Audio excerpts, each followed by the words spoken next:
would anyone like to start about how they feel about this topic and introduce themselves?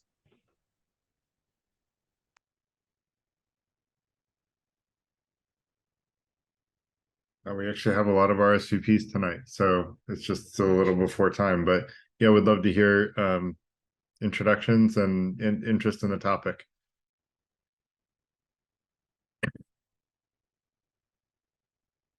And thanks, Michael and Creation, for being on video. We always like to see people on video.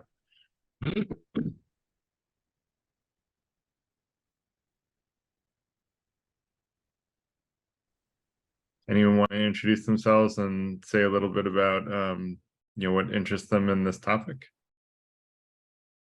Well, my name's Michael. I live in New Jersey. I'm married. I have a daughter, and I lead a happy but pedestrian life. And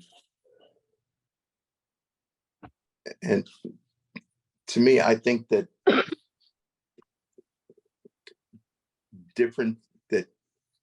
I think a prison should never be a place where cruelty is practiced. I think that sometimes in prison, someone can go in having made a mistake and get shaped into a hardened criminal by the people and the circumstances they're around when they could have been rehabilitated. Then I think there are some people who are just too dangerous to ever permit back out into society again. And they should be sequestered for their entire lives, but they should not be subjected to cruelty. Thanks,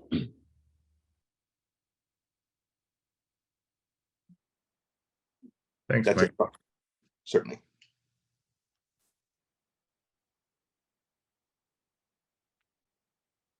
So I don't necessarily think that prisons advertise that they're a place of cruelty and mistreatment, right? I think that that's the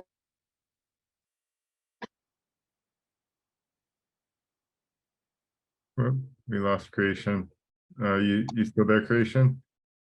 I'm sorry, my internet is spotty.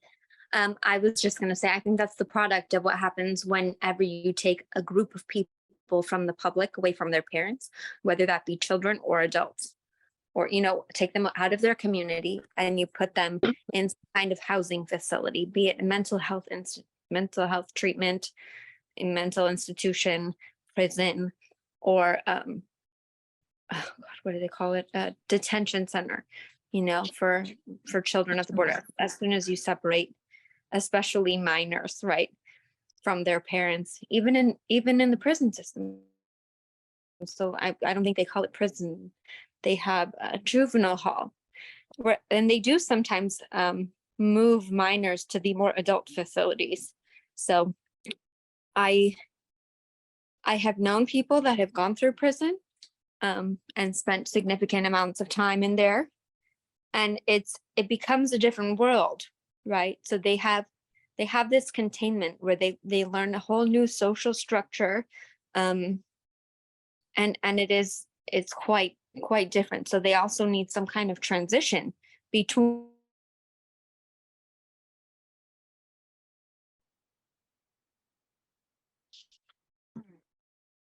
I'm so sorry. The last thing I heard was transition.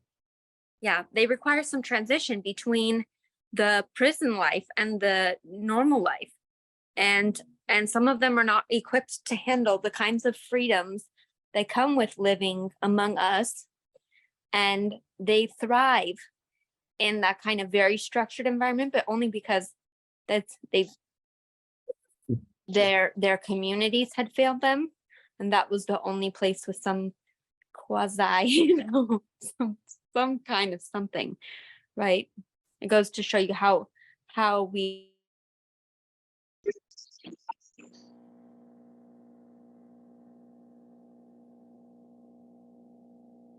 I'm done. Thanks, Creation. Sorry to see your internet's not working well today. Anyone else want to share their where they're dialing in from and their interest in the topic? And great to see a bunch of you on video.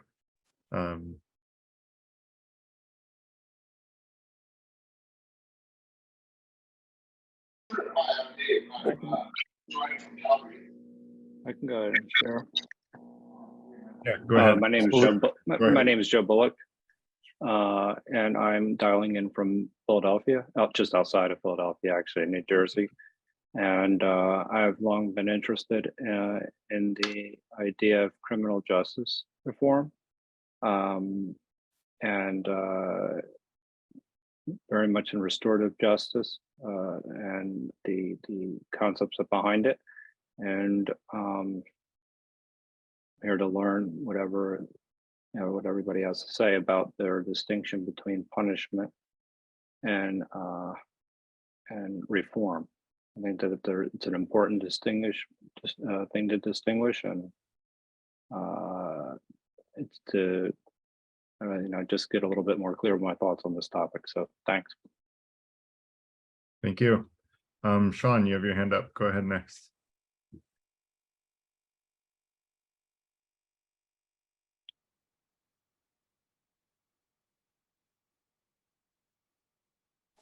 You're on mute, Sean. Hello, everyone. Hi, good to see you. I live in Southbury, Maryland. Prison, historically, prison is punishment, okay? So if someone committed crime, right, did harm to society, he have to pay what he did. However, in recent decade, especially in West, there are more people think or rehabilitate the criminals.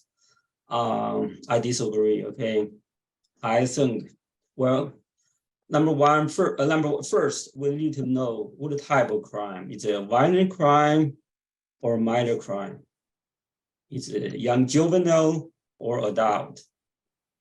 First time offender or repeated criminals. We have to have this kind of distinction, okay? If anybody, for repeated criminals, okay, they did once, twice, and no excuse, that is rehabilitation, that's impossible, right? For young kid, 15 years old, committed, did something, maybe give him a chance, okay, depending on situation. So I would say prison is supposed to be punishment, especially in the United States. The crime is very high. Okay, nobody feels safe. That's not good. We have to have punishment, and also give police officer more.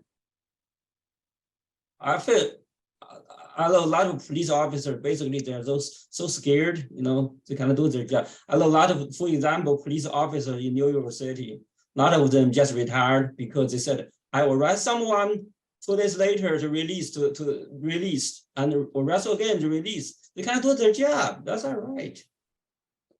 Okay, thank you. Thank you.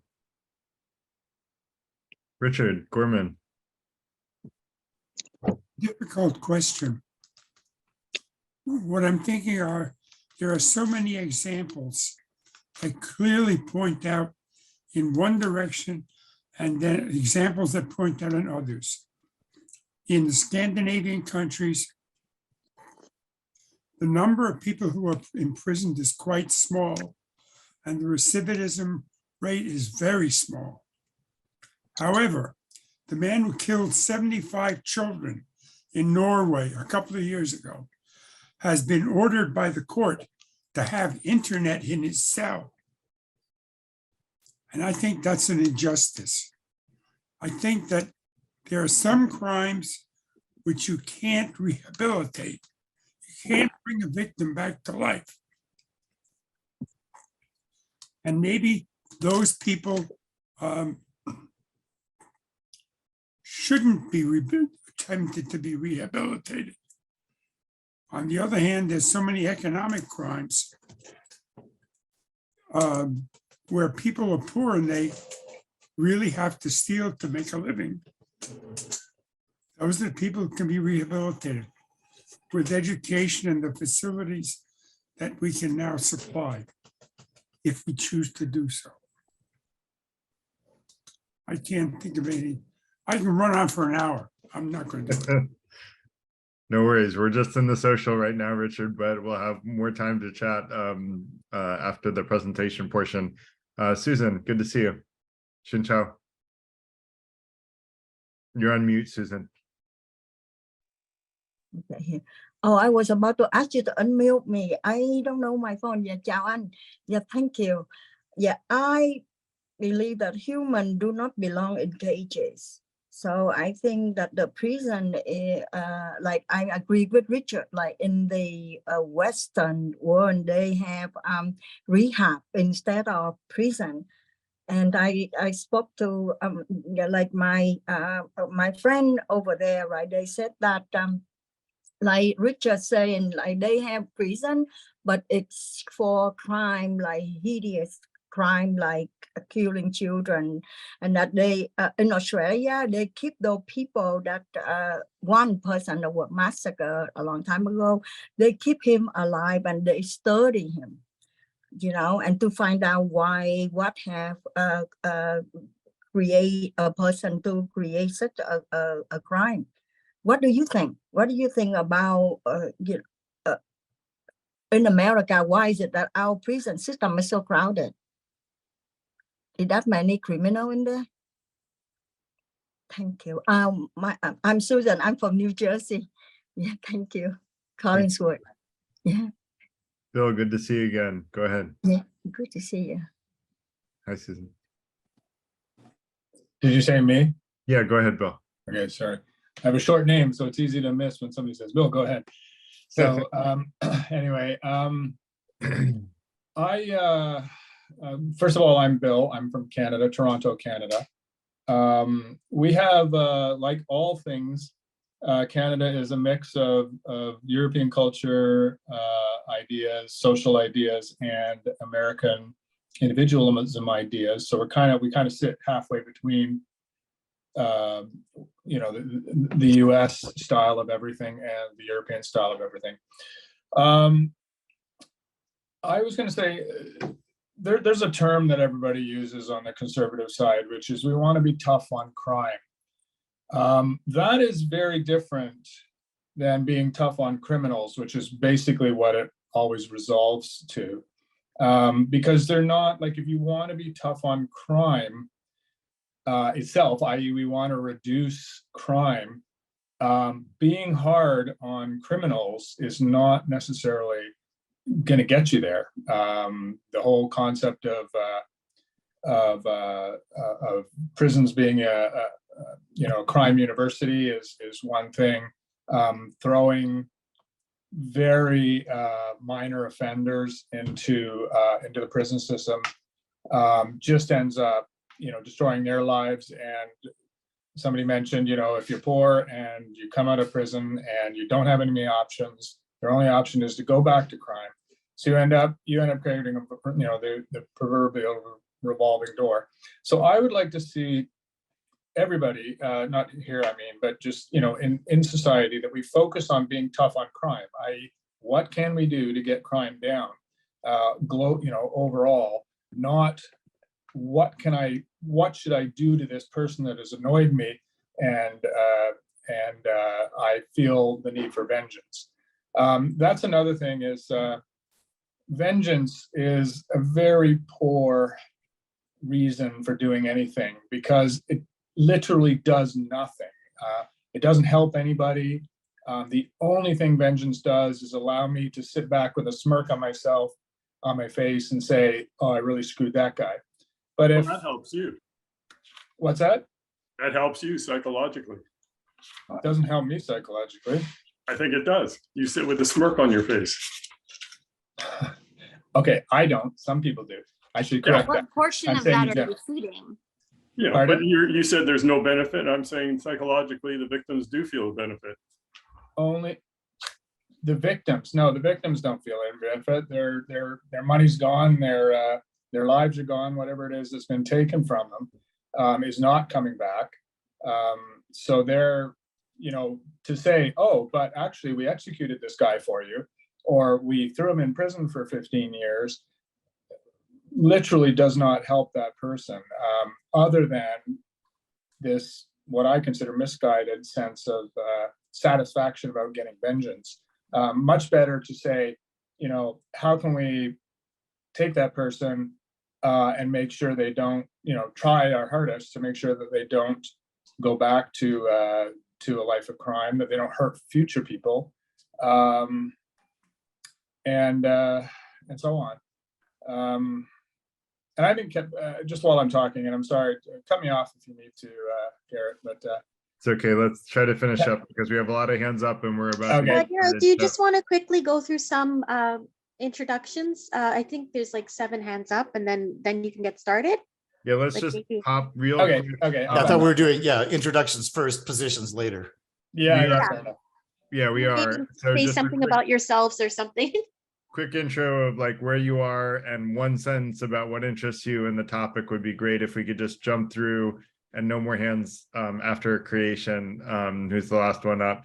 And actually creation, if you don't mind, I might have you wait until afterwards because you already spoke in the social. So I'm going to go to Adam. So Al, go ahead. Hey everybody, I'm Al. I'm here in Ithaca, New York. I was attracted to this call just because I think it's a totally false dichotomy of framing, and can't wait to talk about it. Cool. Al, this library in my background is in Ithaca too. So Oh yeah, is that Cornell? yeah, it's Cornell's oldest library, the 80 White Library. Joe, go ahead. Yeah, I'll keep my comments very, very short. Actually, I was going to comment. I thought it was kind of more of a discussion, but just to make the distinction between justice and revenge.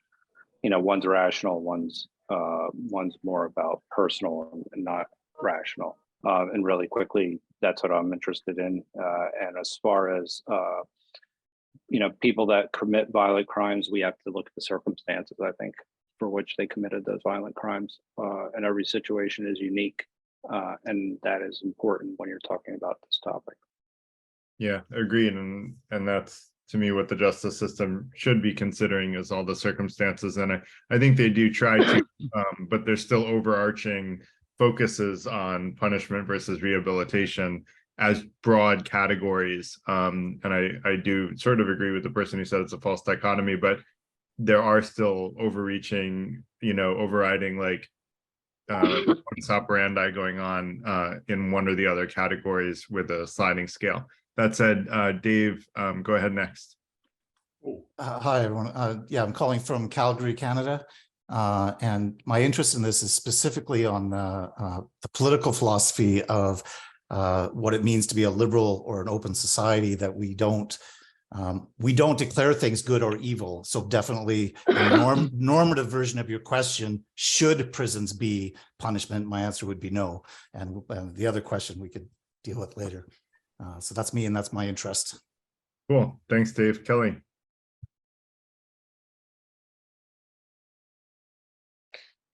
So I'm calling from New Jersey, and as we all watch the movie or novels, how awfully the prisons act like creating generating the crimes after they finish their sentences when they go back to the society. And we heard so many horrible stories. So personally, I don't think it is a really waste of our resource to put them in the prison, and it doesn't really help them to rehabilitate. So I'm not really familiar with the Scandinavian countries prisoner systems. So I hope Garrett, you introduce us their systems, how they effectively help the prisoners rehabilitate. So when they come out of the society, they become more responsible citizens. So hope I learn their systems more from you if you introduce their systems in your presentation. Great. I do have a great quote from the most successful Scandinavian country, and so you'll see that in the presentation portion. So David, go ahead. Hey, my name's David. I'm in Toronto. And I actually worked as a psychiatric nurse in forensic medicine, forensic psychiatry, which is where criminals come to be evaluated and also to have a chance to be in groups to say, let's just say, express themselves. So thank you. Very interesting. I will like to hear a lot from you, David, in the conversation portion. No, you won't. No? No, because I think everyone's naive about this.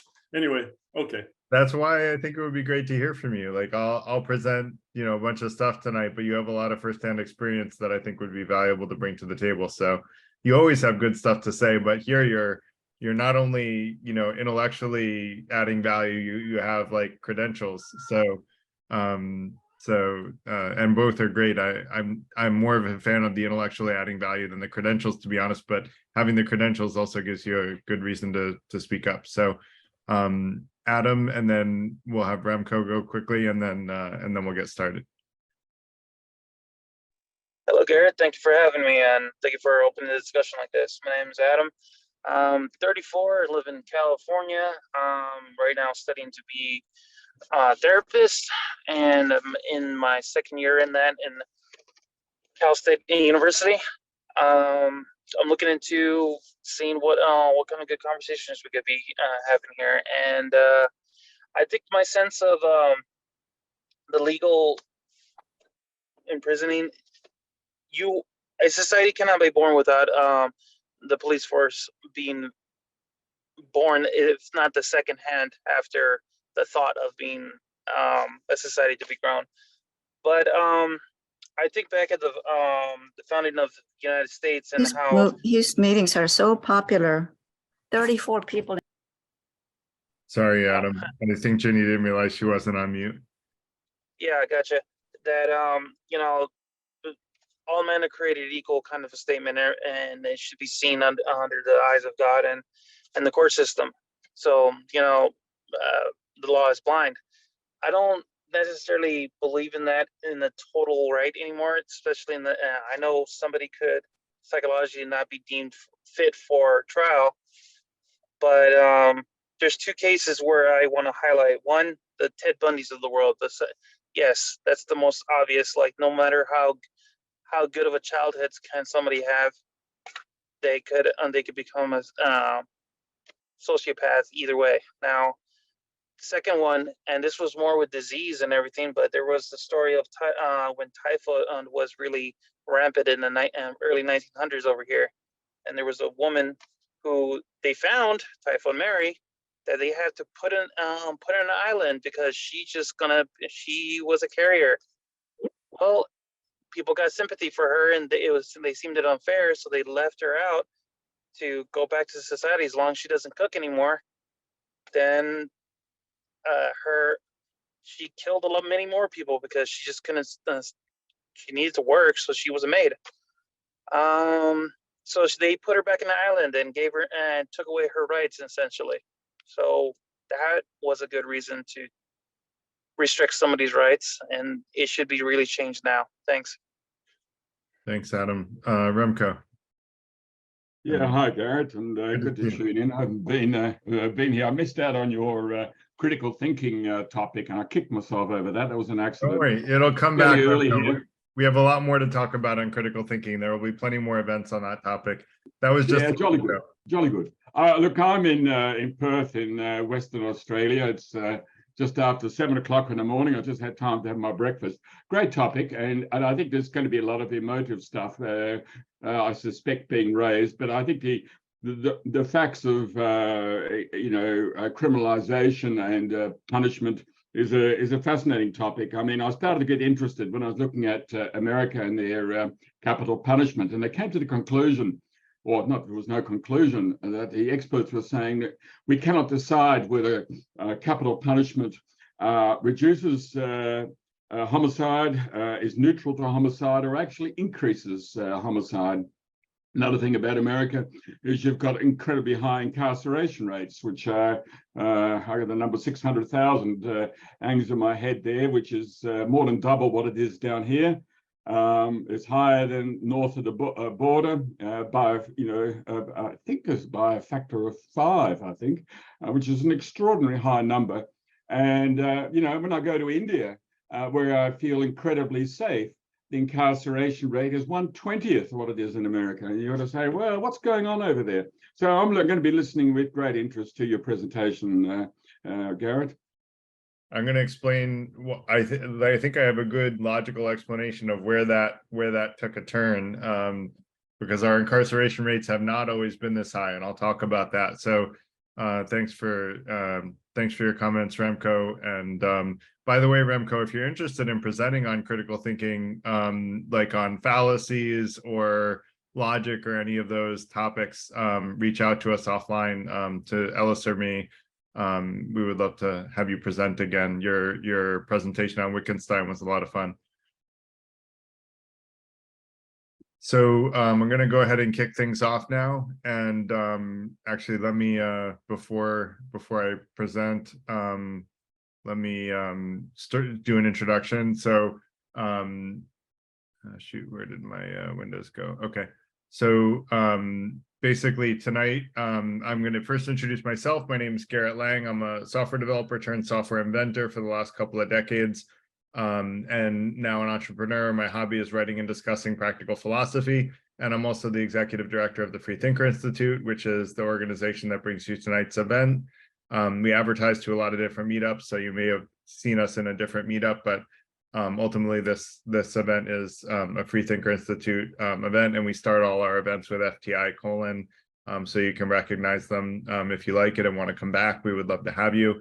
We're not for profit, looking to support and empower members to be the best version of themselves, seek truth, and to be fair through transformational personal and professional development. And we have free events like this every Tuesday evening, US Eastern Time, Tuesday evening, covering a wide range of topics not typically covered in academia or industry. And we have weekly members events for people interested in applying practical wisdom into our daily lives. And we have only one rule, which we do strictly enforce, which is to be polite. People that are not polite will be warned. We occasionally get Zoom bombers or just people who are rude, although it doesn't happen too often. But we do want to keep everybody polite so that we can all be thinking logically about things, because when people get impolite, it turns people into emotional decision makers, and that makes us more irrational decision makers. And we think with a more open mind, and I want to encourage everyone, we have what we call the 5 intentions in the Free Thinker Institute. The first of which I mentioned, to be the best version of ourselves, seek truth, and be fair. The second is to transparently share our beliefs to the extent that we trust people, which I'll look for people to continue to do. People did in the social intro. And then after I present, then people can share their ideas transparently, and then also listen with an open mind. You may actually hear things that can change your mind, and there's nothing wrong with that. I like to say it's okay to admit you're wrong, because when you do, you're immediately right again. You're just more right than you were before, if you admitted you were wrong with good judgment. So nothing wrong with admitting we're wrong and getting closer to the actual truth rather than our misperception of the truth. So that said, I encourage everyone to listen with an open mind to what other people say. We call that listening to understand other people's perspective. That said, prisons, are an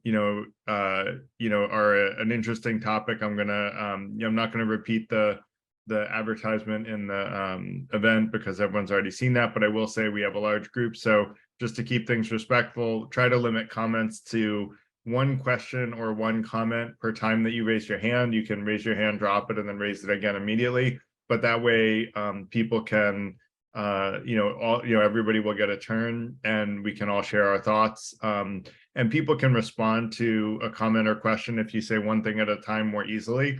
I'll be responding to people, but if, so that people feel heard and listened to. But also, if you have a comment that you want to make on something that someone else says, just raise your party hat. Alice is doing it now, the little party sign. And if you do that, that'll mean that you want to speak up and respond to what someone just said, whether it's me or someone else that's speaking or making a comment or asking a question. So always feel free to raise that party hat. You do that under the reactions at the bottom, and under reactions, there's a little party hat sign.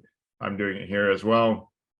And under reactions, you can also raise your hand, which a lot of people were doing before. It's great to practice that, Caroline. So Caroline and Al. So yep, feel free to practice your party hats. And we'll take questions at the end of the presentation. Most people have preferred that we go through the whole presentation first, and then we save questions till the end, so that people can hear the full logic behind the presentation without having it digress into a different direction. That said, Ellis is also going to be posting information about the FTI and our online community, where we keep in touch with each other between these events on Tuesday evenings. And that said, I'm going to go ahead and share my screen, and we'll go ahead and get started. So hopefully you guys can see my screen now. And I have 3 monitors, so I'm going to be looking in different directions. So we're going to talk about prisons, and there are 2 overarching, focuses on prison systems, either focusing on rehabilitation or punishment. It's not an exact black and white, it's either rehabilitation or punishment, but there are generally focuses to different prison systems in different countries at different points in time, and we're going to address that. So agenda-wise, I'm going to define recidivism, which is a key term when talking about prisons. And then I'm going to go into global recidivism rates, Norway's success, America's failure, a little bit about the prisoners, and tangible ways to help criminals, and then some takeaways at the very end. So recidivism is basically the chance of someone who is incarcerated committing a crime again after leaving jail. So that's a key. We ideally want someone that commits a crime to never commit a crime again. Low recidivism rates are very desirable because that means those people are not committing crimes again. And so I'll be using that word throughout the evening. So I tried to look up global recidivism rates. It is not a super publicly shared, let's put it this way. When I tried to look up recidivism rates and whether or not the system focuses on punishment or rehabilitation, it was very hard to find a large percentage of answers to those questions. And so these are the ones that I did find. We have Canada, France, the UK, and the US, the modern US at, over 41% recidivism rates, all focused on punishment. And then we had Sweden at 43% in 2 years, and Norway at 20% in 2 years. Norway has the best recidivism rates in the world. And we'll talk a little bit more about them and what they focus on to achieve that very low recidivism rate.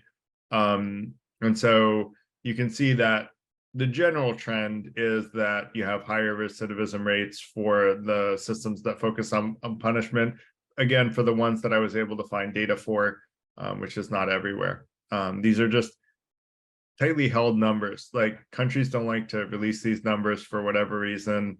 I think we would be better off as a world if we shared data on this stuff, but it doesn't seem to be commonly disclosed. And there isn't always good information on whether a system focuses on rehabilitation or punishment. So the ones here are the ones that there is a clear answer on what their focus is. And so let's talk about Norway as a success. Their official focus is to produce a person who, when the sentence is served, is drug-free or in control of their drug use, has a suitable place to live, can read, write, and do math, has a chance on the job market, can relate to family and friends and society at large, are able to seek help for problems that may arise after release, and can live independently. I mean, that sounds like a pretty good, goal for pretty much any member of society, but especially a good one for someone who's been incarcerated. And when you think about that, some of these things might be lacking. These all feel very basic, right? But the truth is, people who are in prison often are lacking these things. And we'll talk about why a little bit later on when we talk about the prisoners. So I just think that's a very interesting stated goal for a country for prisoners that seems very, good and very effective at having a low recidivism rate. Now, however, a lot of people are going to say, but the Nordics aren't like the US. I already heard someone say that in the social. So I'm going to address that, because actually before 1974, the US focused on rehabilitation. So we can actually use the US when it focused on rehabilitation as an example of rehabilitation versus punishment as a focus within the same country at a different time period. And how did that come about? Well, in 1974, an American sociologist named Robert Martinson released a study titled What Works? And he basically questioned all of the rehabilitation efforts in the criminal system without, necessarily lots of data, but he said punishment should be the focus of the criminal system. National media got all behind the study, and basically the focus on the US justice system changed from a focus on rehabilitation to a focus on punishment. And that was also right about when the war on drugs came about. So again, more of a focus on punishing people for behavior rather than focusing on rehabilitation. Let's look at a graph of incarceration rates over time where this shift happened. So right here is the war on drugs being declared, 1971. And here is where we focused on going from rehabilitation to punishment. And so you can see that our high incarceration rates were not historically, the case or the norm. This is incarceration rates from 1925 all the way up until around 2010, which was the best, most extensive graph I could find. So you can see these just jump through the roof as soon as we focus on punishment. And we'll show that, we already showed that multiple countries showed this dichotomy of a focus on rehabilitation creates lower recidivation rates. And so we're also going to zoom in a little bit on more recent rates. Rearrest. This is rearrest in the United States in 2018. An estimated 79% of prisoners are arrested again within 6 years, 83% within 9 years. I mean, that's drastically high, right? Like, that's concerning. It's been called a crisis by people who write articles about it. And I don't think that's unfair to have over 80% of people get arrested again within 9 years. That means we're not doing a good job at reincorporating criminals back into society. Or giving them a good path. And that's not to mention, and I don't even have this in the presentation, but it's very hard for former criminals to get jobs. There are a lot of companies that will, just not hire people that are former criminals, and so that's another thing that I think needs to be considered for us as society is, if we don't hire criminals, well, what are they going to do to make ends meet, right? Then they're going to have to commit crimes if they can't get an honest job. So, that's not really a winning strategy, is to say we're not going to allow criminals to get, former criminals to get jobs anymore. So rates of rearrest from 1960 to 1982 were 36% for from a recidivism perspective for person offenders, physical harm, and then 41% for property offenders.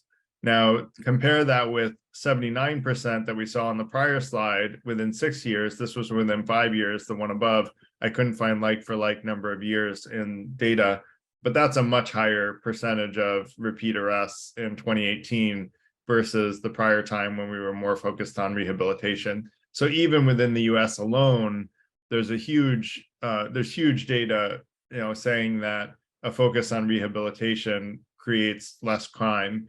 And so even if you have a desire for revenge, the truth is, if that revenge is going to cause more people to have crimes committed against them, is it really productive, right? And I would argue, no, it's counterproductive. That revenge ends up causing more harm because of our desire for revenge. And is a lust for revenge worth causing more harm to society for? I would argue, no, that it's not. So prisons also can be, it was mentioned that prisons are crime university, and, some people that I've become friends with that are former criminals have described that is what what a lot of prisons are like. And they say that, you know, criminals learn how to cause greater crimes and be less likely to get caught from people who are, you know, criminals in, you know, more serious offenses. And there are studies that reinforce those anecdotes. So it's not just anecdotes. I have I'll share the slides on the online community, and there are references for the study that I'm referring to that reinforces that. So a little bit about prisoners. So most criminals, 70% come from broken homes. Without good role models in life, it's not surprising to hear that people get steered in the wrong direction. And also, let's consider that there are no ethics courses in the United States that are teaching us how to be ethical. At least I never went through any ethics courses in the US. When I was in Spain as an exchange student, we had ethics courses, right? It was taught how, you know, what does it mean to be ethical? In the US, you have academics that say the entire idea of ethics is nonsense. And these are like PhDs that are PhDs in philosophy that say that the entire concept of anything being more right or more wrong is totally nonsense. And so this is how backwards we are in terms of teaching people, you know, the right behavior. And now, to be logically consistent with that belief, by the way, you have to basically say there should be no laws, because if there's no right and wrong, we shouldn't have laws. Like, laws are essentially legally reinforced right and wrong. So, you know, I would argue that saying that ethics is nonsense is itself nonsense. But and without good role models and you know, at least a public education system teaching young people who have no good role models in their lives, you know, how to be better people and why they should be better people, you know, it shouldn't be that surprising to us that some people are turning to crime because they have no good, you know, moral compass introduced in their lives. And one of my goals for the FTI is that we eventually become large enough to be a positive influence on kids like these that are from broken homes. We don't have the resources to do that right now, but I'm hoping someday we will. The other thing is 37% of incarcerated individuals and 44% of those in jail have been diagnosed with mental health issues.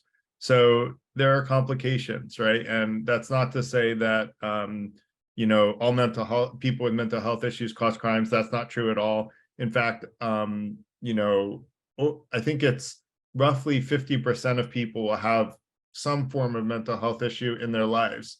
So it's super common for people to have mental health issues, and only a small percentage of people become criminals. So I don't want to, you know, make any implications here. All I want to say is that, you know, mental health issues do sometimes play a factor. Someone mentioned in the social that there are a lot of factors that need to be taken into consideration when you talk about crime, and mental health issues should be one of those factors that are taken into consideration.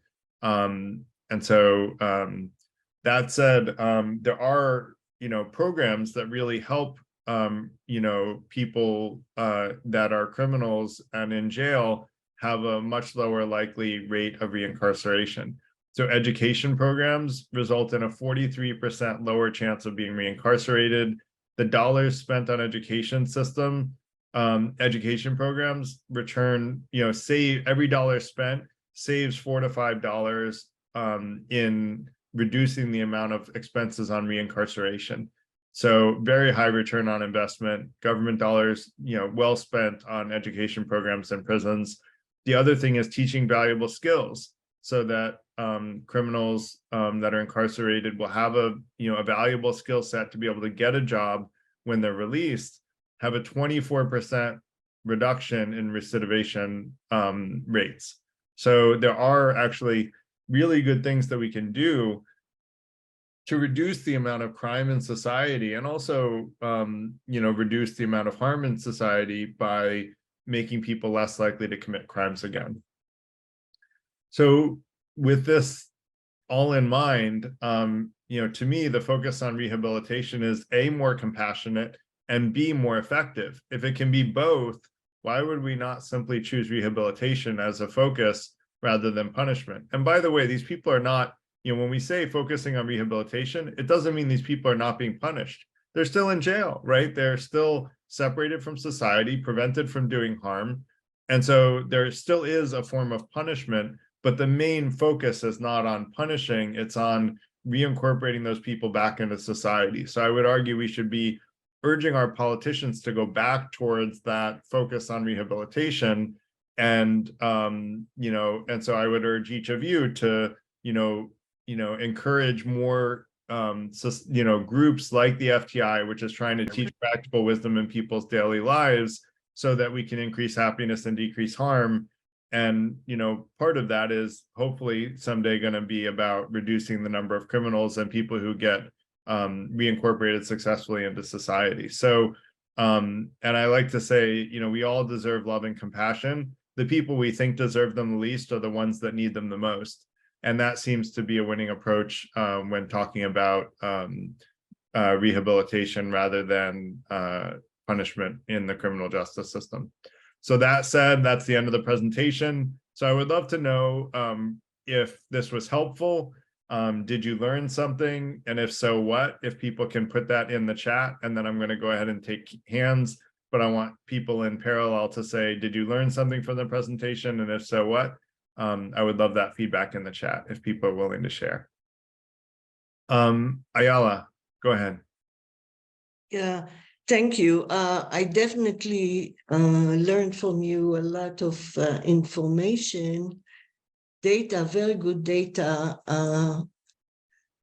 and especially in favor of rehabilitation. But there is, since this is a philosophy group, there are some other points of view to look at. Both rehabilitation and moral normativity are issues that we look at punishment from the social point of view as a society. And there is the pro is that rehabilitation works better to reduce crime, which seems like this is a social, very important goal. The other one is people moral normativity. Every society is based on trust and a certain idea of crime doesn't pay. Reward versus punishment, reward for something good and punishment something bad. And when we use the Norway approach, those people who are still people, it's a culture that believes that we need to punish for bad behavior, is offended, and especially people who were victimized by a crime. So that's another issue to consider when we talk about the social point of view. However, I don't know if you're familiar with Caruso, a philosopher who questions the whole idea of crime as deserved from the offender himself or herself. He points out the idea that we don't have much of a free will. We have choice, we make choices, but not free will. I mean, all of us are basically victims or beneficiaries of circumstances, where we live, who we were born to, did we hit the gold part, are we successful, and so forth. Let me just finish this. Yeah. So what he's saying is that the whole idea of deserve is questionable. Why do we assume that a person who committed a crime has acted from his own free will and therefore deserves a punishment or a reward? He says that people also don't deserve praise and reward for their genetic advantages. So that's another point to take a look at the whole idea of punishment as a solution to crime. Yeah, that's it. Great. Thank you, Ayala. I'm not sure I totally understood the first point about society being based on trust and that crime doesn't pay. Like, again, like criminals in both systems, in both processes are being punished either way. The question is whether or not during the time they're being punished and being in jail, whether or not we focus on rehabilitating them back into society, but they're separated from society. They're not in a super comfortable place, but the question is, do you make them in such a horrible place that they are, the focus is punishment, or do you focus on trying to teach them the skills to reincorporate back into society? As far as like free will being limited, I would argue, we had another event on free will where I think I made a pretty good argument that we do indeed have free will, and that it's actually quite significant, not a small amount of free will. But I would argue that it's irrelevant whether or not you believe we have free will, because either way, the rehabilitation focus seems to be so much more effective that whether we have free will or not, the winning strategy always seems to be, if you want to reduce crime, focus on rehabilitation. So that's Garrett, can I just respond to your first point? On Sure. free will, this is a whole other philosophical issue I won't get now. But the Norway especially is more, there will be some incarceration for people who are only dangerous, show danger to oneself or others. But otherwise, they are not even incarcerated. And a lot of people are angry that we educate, we give education and we give jobs to prisoners and we pay them, and because of the idea of revenge. And Garrett, the idea of revenge is very, very strong in human mind too, as well as in other animals. You do something to my cubs, and I tear you apart. It's right. So rehabilitation doesn't satisfy this idea that we need to revenge for bad behavior. And I'm not for it. I'm not an advocate of it, but we have to somehow address it too, maybe through education. Yeah, and I would only say that the desire for revenge is an emotional desire rather than a rational desire. If you could have a choice between, preventing, like, let's put it this way, if you could get revenge, but then the person that you get revenge on causes another crime and makes another family broken, or causes another death in another family, or you could not get revenge and save another family from the loss that your family had, which one is more rational, right? I think the rational and the kinder person is going to say, I would rather prevent more harm from happening. That said, we have a ton of hands up, which is great to see. So Jenny, let's try to keep comments to under a minute if you can, just because we have so many hands up. Just make a quick point, and then we'll try to run through and let everyone speak. Okay, first of all, Garrett, I thank you so much for this topic. I think it's such an important topic, and I really appreciate it.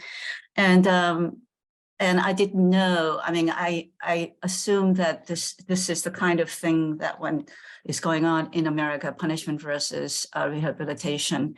But I did not know to the extent that the data that you have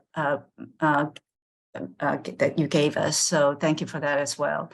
And in terms of free will, I again, based on what you have said earlier, and which I agree with, no matter how much free will you have, if this person has been lived in an environment that is very unhealthy, without a healthy environment, it's going to be the kind of free will decision that person is going to make is not going to be a very wise decision. So again, rehabilitation is the way to go. And again, thank you for this awesome topic that you have presenting to us tonight. I think it's super important, and it's not one that gets commonly talked about, because it's just one of those things that I just don't think gets discussed very often. So I'm really glad to see so many people here to talk about it tonight. So I appreciate everyone showing up and being able to give your opinion, whatever it may be. So thanks, Jenny, for your comments. Abe, why don't you go next? Yes. Can you hear me? Yeah, go ahead. Yeah. Garrett, I quite liked your presentation. I mean, I learned a lot from it. But one of the things which I do understand is, of course, I mean, we do need, I mean, I liked what you said, but there isn't the political will. I mean, it's like what happens with guns. I mean, everybody knows what's happening, and now we have become so numb to the whole thing. And it's similar to what's happening now. Like, from a political perspective, if a politician stood up and said, okay, we have to have this rehabilitation or whatever it is, I mean, it's political suicide. I mean, you'll have to change the entire mindset of people. And the ones who are getting really affected are, I mean, day by day, it's not getting any better. Now we have started taking kids and putting them in prisons for the rest of their lives. And it basically looks at people of color and disadvantaged people, or people who are poverty stricken.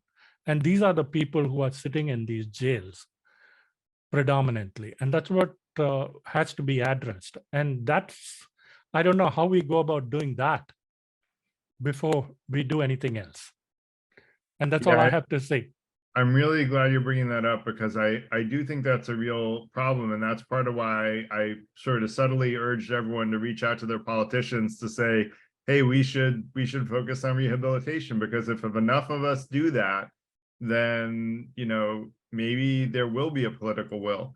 And, for tackling this issue and going back to where we started from, which was a much more successful place than where we are.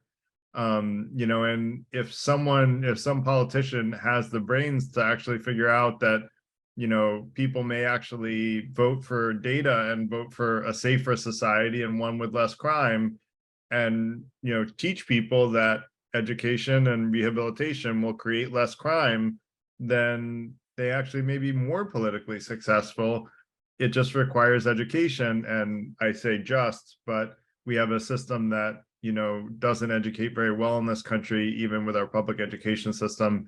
And so that is a big if, and that's part of why I started the FTI, is to create education, about topics that people aren't getting educated about now. So I think you have a great point, Abe. I hope that we can grow the FTI and share the ideas that we learn here, so that there will be more of a political appetite to tackle these issues in a reasonable way and in a compassionate way that will reduce crime overall. Garrett, may I quickly, a 2-second reaction to what you just said? Sure. My son is a future politician, so I'm going to pass the message on to him, okay? Please.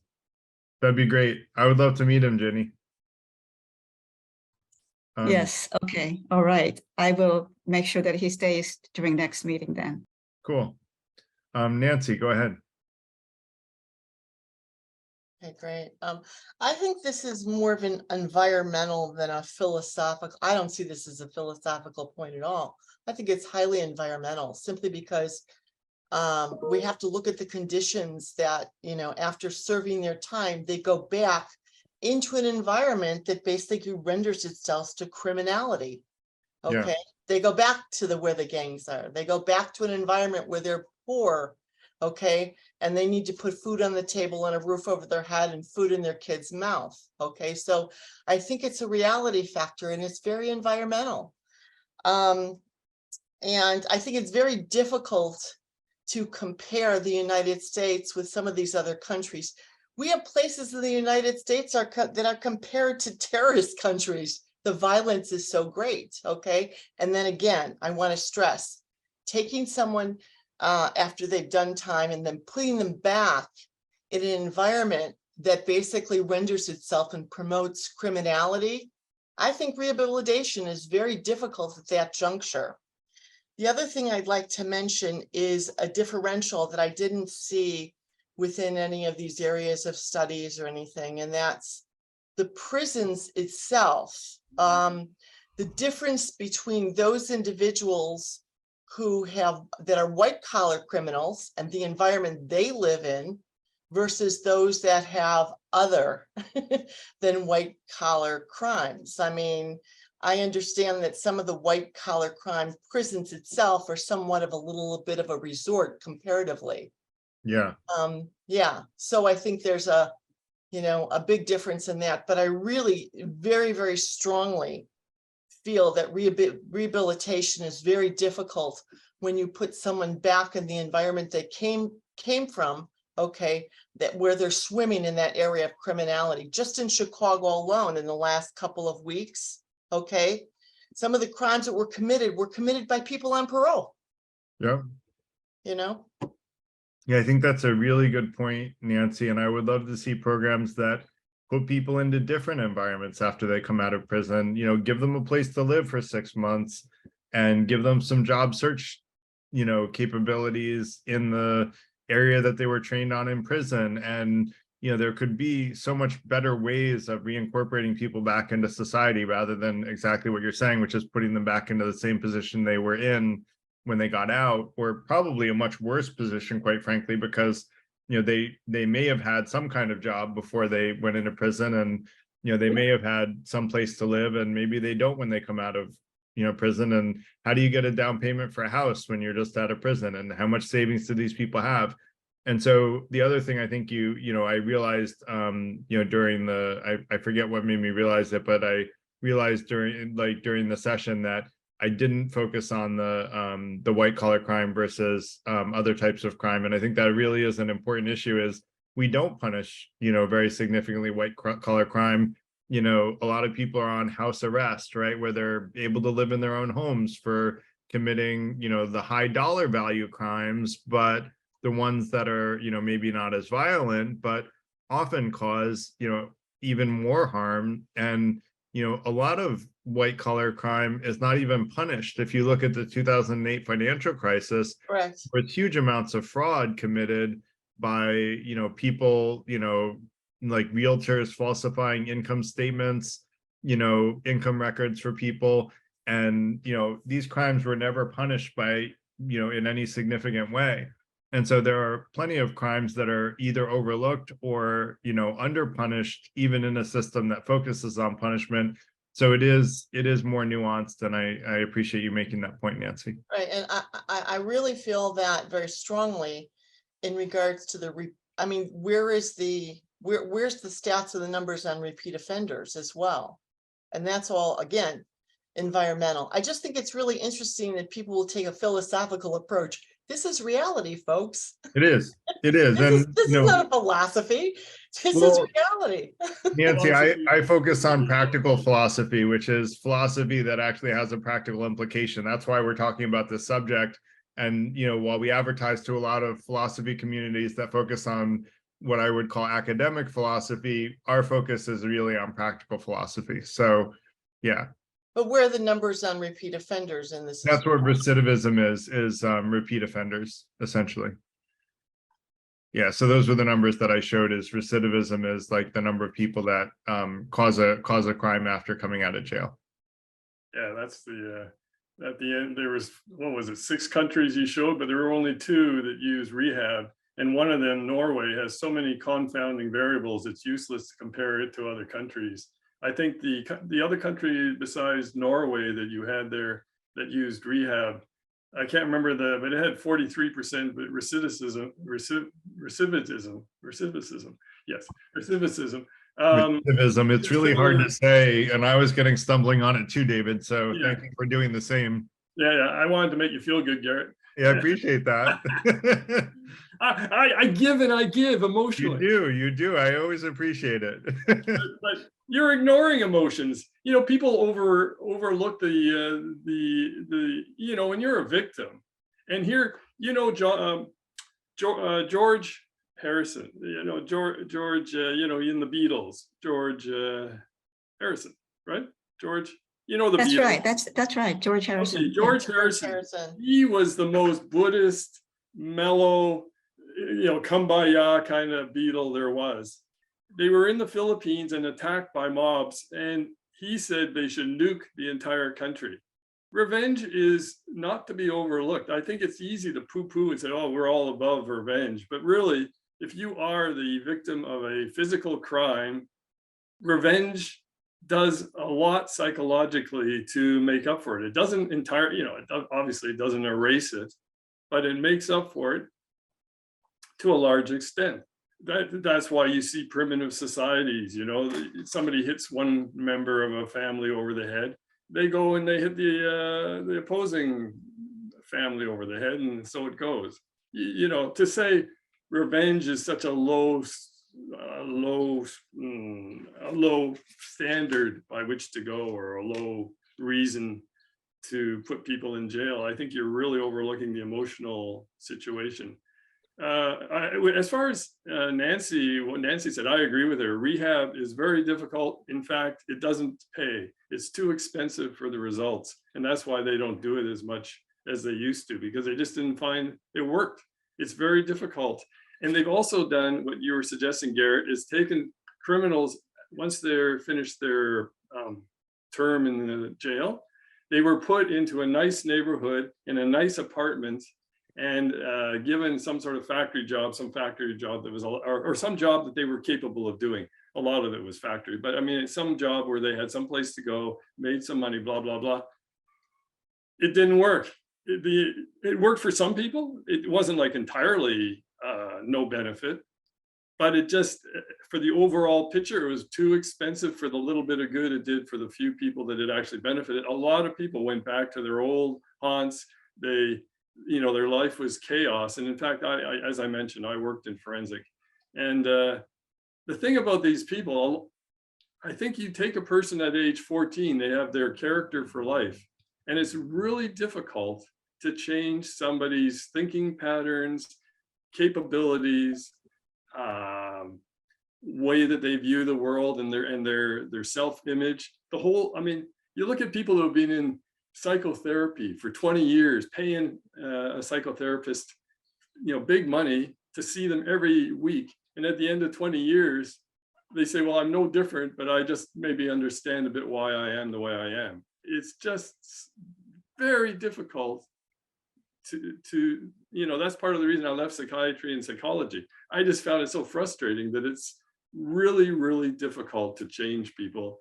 And, you know, I think I was going to suggest this. If people are serious about this topic, I don't know if anyone's heard Steven Pinker. Steven Pinker. Yes, I love it. Steven Pinker wrote The Blank Slate. This deals exactly with this topic, amongst other things. It's out of focus because of the way I've done my computer. It only focuses on my face, I guess. But anyway, The Blank Slate is such a good book. If you're really interested in this topic, I highly recommend it. I'll leave it at that, but I don't want to take too much time. May I also, again, very quickly, David, to react to what David just said. You know, I think that our president is trying to do something about that with this budget, you know, to tackle this topic.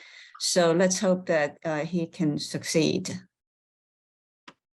Have you heard that, Garrett? Shaunik wants to jump in. Yeah, just wanted to add to what David said.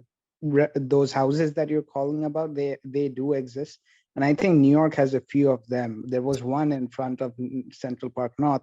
These are called basically halfway homes, just a bit of fact. But, you know, I didn't know that the rate, they don't really work. So that was thanks for that info, David.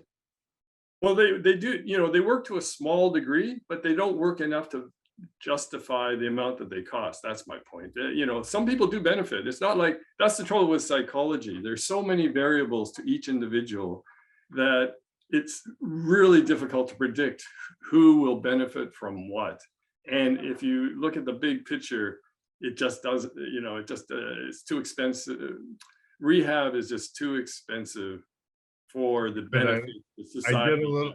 I did a little fact checking on you, and you're right that Norway spends 3 times as much per prisoner, but they also have 1/10 as many prisoners because they have such a low recidivism, and I can't say it either. Recidivism rate. And yes. So when it comes down to it, actually, the US spends more per capita on prisoners with higher crime than we would if we actually spent more on rehabilitation and reduced crime. I would argue we'd be much better off spending more per prisoner and having reduced crime than we would spending less per prisoner and having literally more than 10 times as many prisoners as Norway.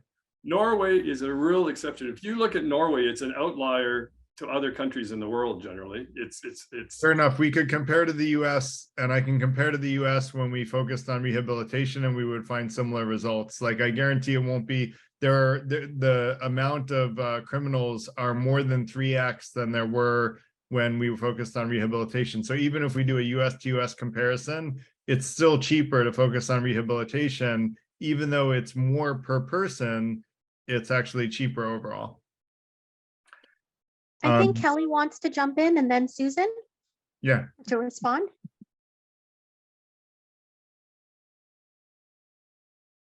Go ahead, Kelly.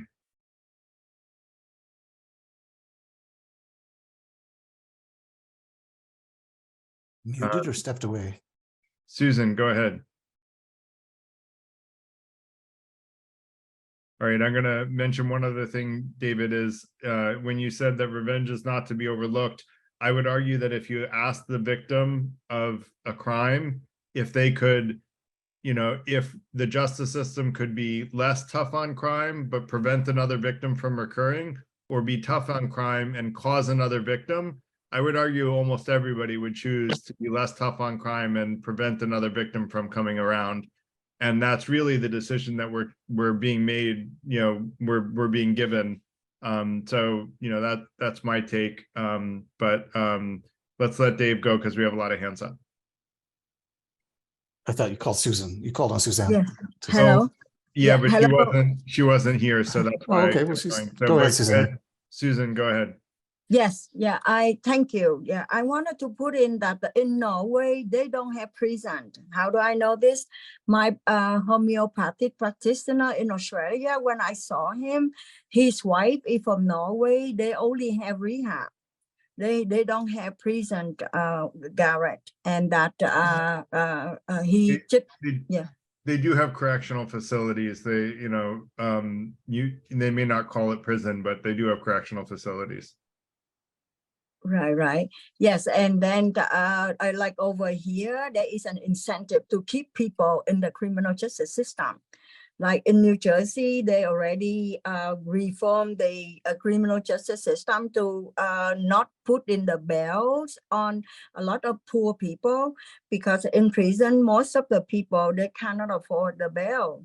And the people that can afford the bail, they on the loose and they committed recidivism again because they can.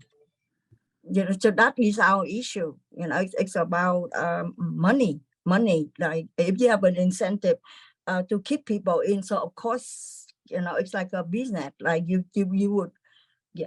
I don't understand that, but that's what President Obama said. You know, and I was a hold for what do you call it, contempt of court, because you know I was talking. I was saying something. I offended a law, you know, and when you in there, you see the people in them. Most of them, like you said, families are broken, and they don't have a good start in their childhood at all, you know. And most of them are not having enough education, you know, to make better choices. Yep. Yeah. And by the way, I looked it up, David. There are 5 times as many people in prison than there were before the being, you know, in the US alone than there were per capita when we focused on rehabilitation. That said, let's let Dave go. Go ahead. Oh, thanks. Thanks. Reply. Oh, sorry. Go ahead and reply, David. Okay. Steven Pinker, The Blank Slate, he talks about New York City in the late 60s and early 70s when it was extremely high crime rates. And they had these 3 strikes and you're out rule brought in. The idea being if a criminal was convicted of a crime and 3 different, the 3rd time they were put away for a long period of time, and crime rate in New York City went way down, and so that it became much lower than other cities per capita. And they put that to the fact that all the criminals who had been, doing the crimes were in jail. So in this idea is sequestering away the proportion of the population that's unable to handle normal life without being a criminal. Thanks for sharing that. That is an anecdote for New York City in one specific instance, but we looked at, you know, like countries and even, you know, countries as a whole, which is a much more, you know, larger sample size. So But you had the 43% recidivism for what was the other country besides Norway? And that's exactly the same as the punishment countries, or almost the same, Canada or whatever. You had 43% and it was what, 41 for Canada? So there's no difference between punishment and rehab. You're taking the highest of one, comparing it to the lowest of the other. If you take the average of both, then the significance is quite stark. There's too few countries to say anything significant, especially with only 2 of the We can rehab. take even the US alone with both strategies, and we show a very significant, literally 5 times the number of incarcerations per capita after the change just in the US alone, which is the same country and the 2 different strategies being enacted. So why would they have changed if rehab was so effective? Great question, David. try to look up a reason. I just gave the reason is that some sociologist came up with something that went viral over media, and they changed, and they didn't have good reasons to change, and it turns out it was a really bad idea. Sometimes people make mistakes, and I would argue the US did. Come on, Garrett, that's way. So you think the US doesn't make mistakes? I mean, I think Americans are pretty smart, and I think there was a really good reason why if rehab went down the way you think it does or did, or I'm not sure. David, can I respond to David, Garrett, with something that happened at that time point? Yeah, go ahead. I think you're missing something in the historical context. I think you've pointed out a specific change in prison populations and recidivism and attributed it, and I'm not putting my hand down because I have other things to say. I just want to respond to this specific thing for David. The moment in time that you selected is the moment in time when the Nixon administration explicitly criminalized marijuana or cannabis and heroin specifically to disenfranchise the Black vote and the anti-war vote. That is, it's literally campaign strategy. It's been confirmed by the Nixon administration. The entire moment where that flip changed, where you are attributing it to punishment versus rehabilitation, may be attributable purely to that strategy, but it is absolutely not only attributable to that strategy, because there are entirely other confounding effects, in particular, the criminalization of nonviolent, non-victim or victimless behaviors that were endemic in specific communities that were targeted for political disenfranchisement at scale. Yeah, I agree with you, Alan. Notice I included the war on drugs in my graph on the timeline. So I acknowledge both of those were factors, but we also looked at international strategies of, rehabilitation versus punishment, and we found the same correlation. So the US, had confounding factors. We can't change history to isolate that, but international studies show the same. I would be interested to find out when the US imposed war on drug regulation requirements in free trade agreements that they made internationally, because every single country that the US trades with ended up adopting drug criminalization statutes at the demand of the US in order to engage in trade. So it'd be interesting to capture those moments in time and apply those moments in time to where your data shows that there was a switch from rehabilitative to punitive. It's not clear to me that is the only variable in play here. Here, exactly. There's so many compounding variables. I agree with Alan. Perfect segue. Yeah, so let's go to Dave, and I would argue that those confounding variables don't necessarily apply to every single country that has consistently focused on rehabilitation versus punishment. But let's go ahead and let Dave talk, because we have a lot of hands up. Oh, thanks, Garrett. And thanks for the presentation. It was a good advocacy for that public policy position in favor of rehabilitation. Personally, that's not the issue that really motivates me, because I think that's purely an economic question. It's if you can guarantee they're not going to commit crimes, and if you rehabilitate them, then great, let them out. What really interests me is the political philosophy point that states don't have emotions. State justice institutions should not be based on revenge, right? When you're allowed to be evil. You are allowed to have evil thoughts. We do not have thought police. We punish or have consequences for antisocial, anti-citizen behavior. And then we remove you from the social body when you when you transgress those rules. So you have rights as a citizen and as a human, and we will take your rights as a citizen away if you transgress them. We do not take your rights as a human away. We don't torture you and gouge out your eyes. And we don't claim to be able to condemn your soul in the eyes of God for being evil. We don't punish people for being anything. We incarcerate people for antisocial behavior so that they don't disrupt the social body, which is why I think that was great, the free will point that somebody made, and Typhoid Mary. Typhoid Mary, you know, sure, she was a victim, but you can't have her in the city. You have to take her rights away because she's killing thousands of people. It's too antisocial. So if we come at it from a point of view that a liberal democracy, and liberal in the global sense, not the American sense, that as a human, you have your right to have your own opinions and thoughts about what is good and evil and the meaning of the universe and the purpose of life, that's yours. And the state is not going to get into it, and I'm not going to judge it for you, but the state will judge your behavior. And that's where it is. So if you have it in that lens where you're not punishing them for being something, you are consequently seeing that, just like you tell your kids, you're a good kid, but actions have consequences. You have to stay in your room for 5 minutes, right? We drill it into kids.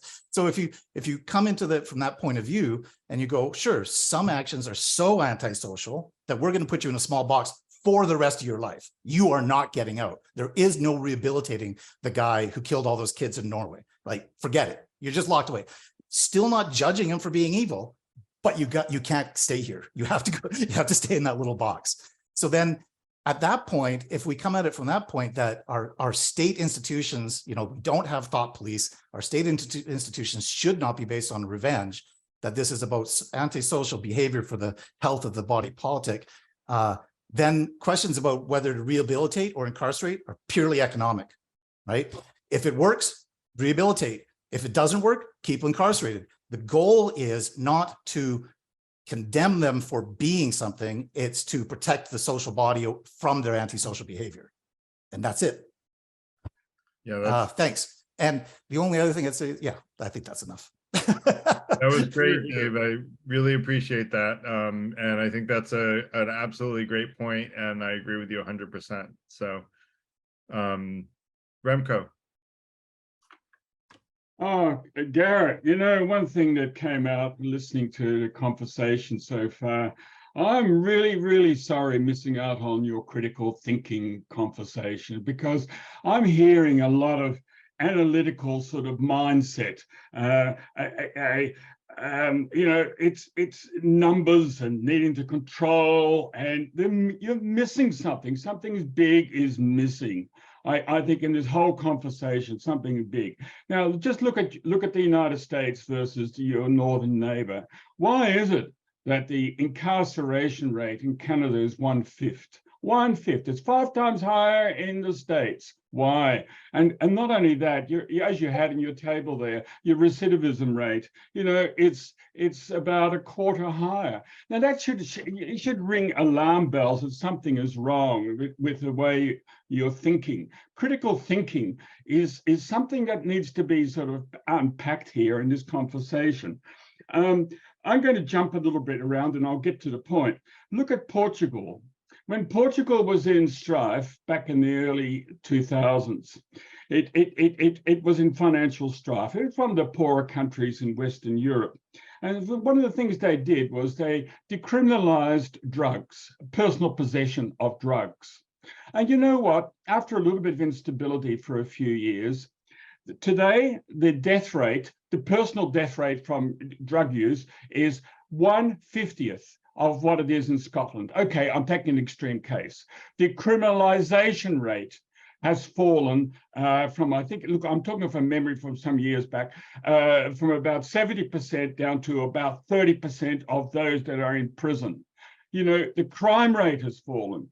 And why hasn't the world followed? Why hasn't the world followed what has happened in Portugal? Now, I have an answer to that. I think the answer is there is a cultural issue. And particularly in, I have to say it, from my perspective, in a particularly religious country like the United States, where you have a sort of a bit of a biblical undertone. I'm sorry, I'm a bit of an it comes out. You have a need to deal with it. You know, you have a Bible sort of attitude, or if not the Bible, your Bill of Rights. And there has to be something has to be done. And there is another way of looking. It's a more holistic way of looking at things. And that is very patently evident when you look at philosophy. And, you know, you have your analytical school, you know, with people like Steven Pinker with their rational. I look, I'm an engineer by background, but I listen to Steven Pinker, who was mentioned today, and I think, hey, he is missing it. You know, this is too rational. It's too out of context. You know, you're dealing with numbers. You're dealing with human beings. You know, once you start to deal with human beings, you start to look at the world differently. When you take like Ian McGilchrist in the thinking, the master and the emissary, you know, left brain is looking at things out of context. Right brain is looking at the whole picture. Once you start to do that, you start to see that is a cultural issue. And when you start to think like that, you start to say, well, okay, what is culturally wrong? It's got nothing to do with criminalize, you know, with your prison system. It has to do with the culture. There is something about the culture which breaks up. Why is it America had a COVID infection rate, a death rate, 10 times what it was in Australia? Same story. If I sound incoherent because I'm trying to avoid a rational conversation, there is a cultural attitude that needs to be looked at. Forget the prison system, forget the recidivism rates, forget the incarceration rates. Start to look at it like a system, and you start to get a different answer. You know, when you start to recognize that drug use is as Gabor Mate, that Canadian psychologist, made so clear, drugs are not addictive, as he said. Drugs are not addictive. Why? Because people are addicted to the feeling that they generate. You've got to look behind the scenes. And once you start looking behind the scenes, you have a different conversation. I'm sorry if this I'm going to conclude with that. I sound incoherent, but in one sense. But I want to say, look, it's interesting to look at the numbers. It is, but it's not really very helpful, I would suggest. There is something else at work, and we need to look at the culture. And then you get a lot of answers, and including, again, coming back, that COVID rate. Why was the COVID rate? 900,000 Americans died unnecessarily because of their attitude to administration. They you know, compared to Australia, for example. I'm not holding Australia up because I'm here. It was 900,000 Americans died because they wouldn't play ball because of the Bill of Rights. I have a right. Anyway, I'll conclude with that. Thank you. Remco, you're using a lot of logic to back up your arguments. Yeah, I can't help it. Yeah, quite true, David. But I'm saying there's a cultural attitude. Forget the criminal system. There's a culture issue at work here. I agree there's a culture issue, and I agree with you that I would love to see more people follow suit with Portugal's decriminalization and go further towards legalization. We had an event on drugs where I tried to make the case for a way of legalizing drugs that would be ethical. So I agree with everything you're saying, Remco. All I would say is that, like David said, you're using a lot of good rational arguments. You're not incoherent. You're making good points. And what we want to do is spread rationality rather than irrationality. And I would argue that, you know, revenge is an emotional argument, whereas, you know, rehabilitation is a rational argument. That said, I want to let Kelly go. I believe, you know, this kind of discussion is very important. So we are not really debating. We are, you know, based on discussion. So I really appreciate this kind of opportunity.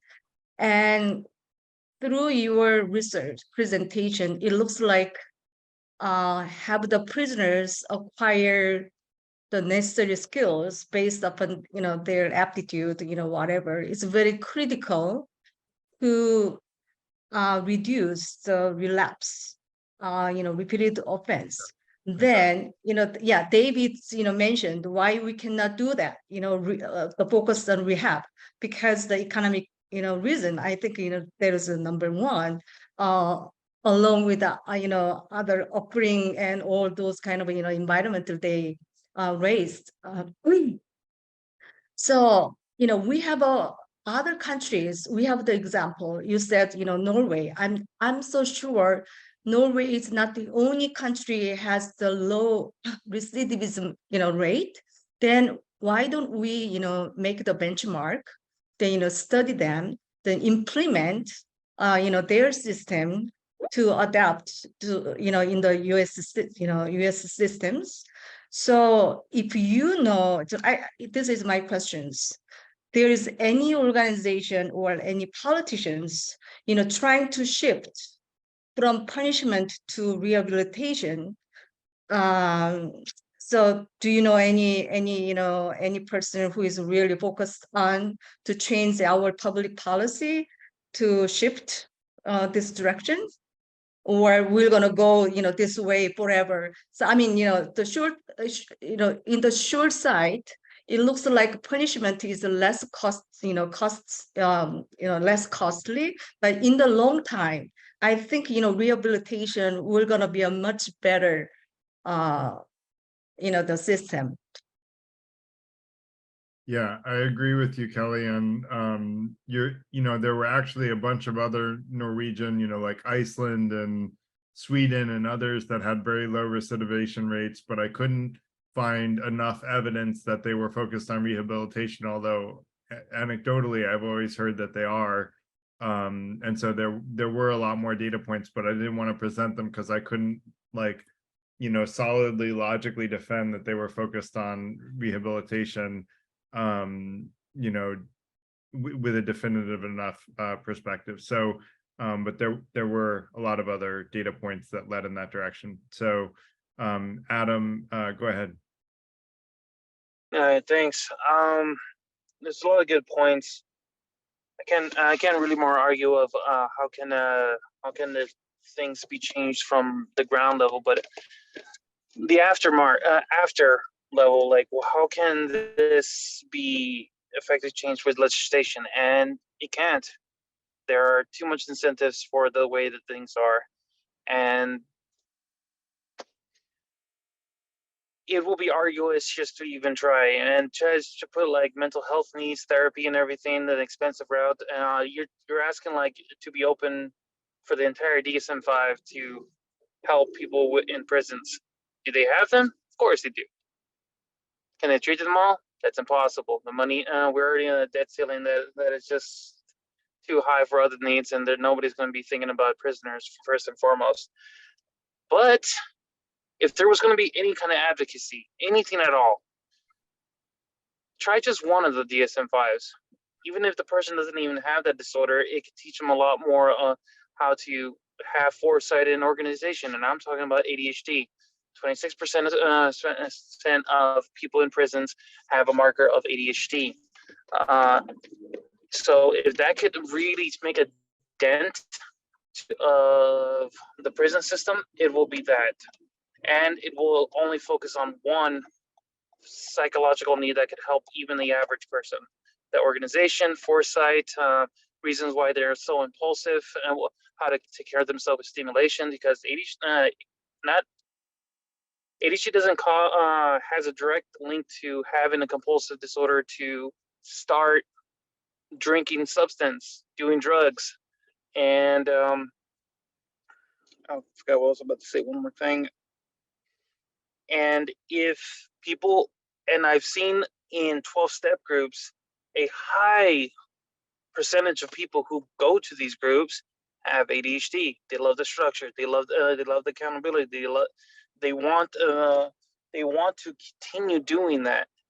And 12-step groups bring some culture back. It has a higher power understanding, but it doesn't have it with any kind of direct religion.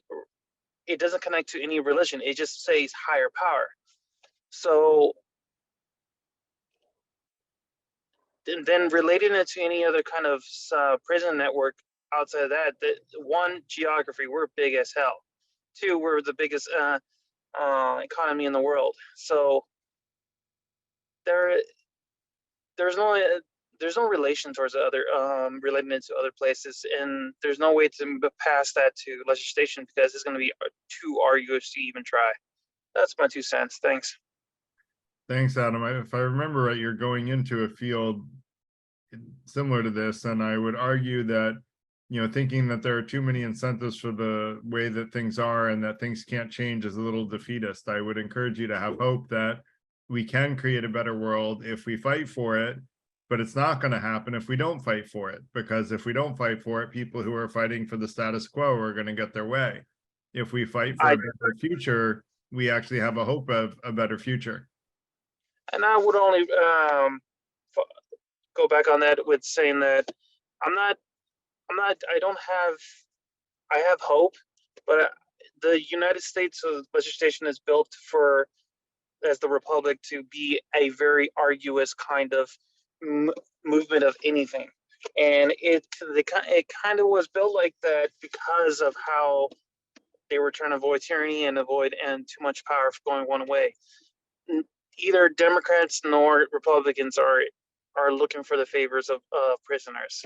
So that is one thing that if you want to take away the Constitution, maybe there's a way, but I only see it in that way. I don't think it requires taking away the Constitution at all. I would argue if you want to prevent average citizens from having crimes committed against them, everybody should be on the same side. If you want to prevent crime in America, we should all be focusing on rehabilitating criminals rather than creating more crimes. You know, we've created 5 times as many criminals by focusing on punishment. Well, that seems like a really bad idea to me. So why don't we go back to where we were before, like where we were focusing on rehabilitation? So that said, a lot of hands up. So Jackson, Jay, go ahead. Yes, hello, Garrett.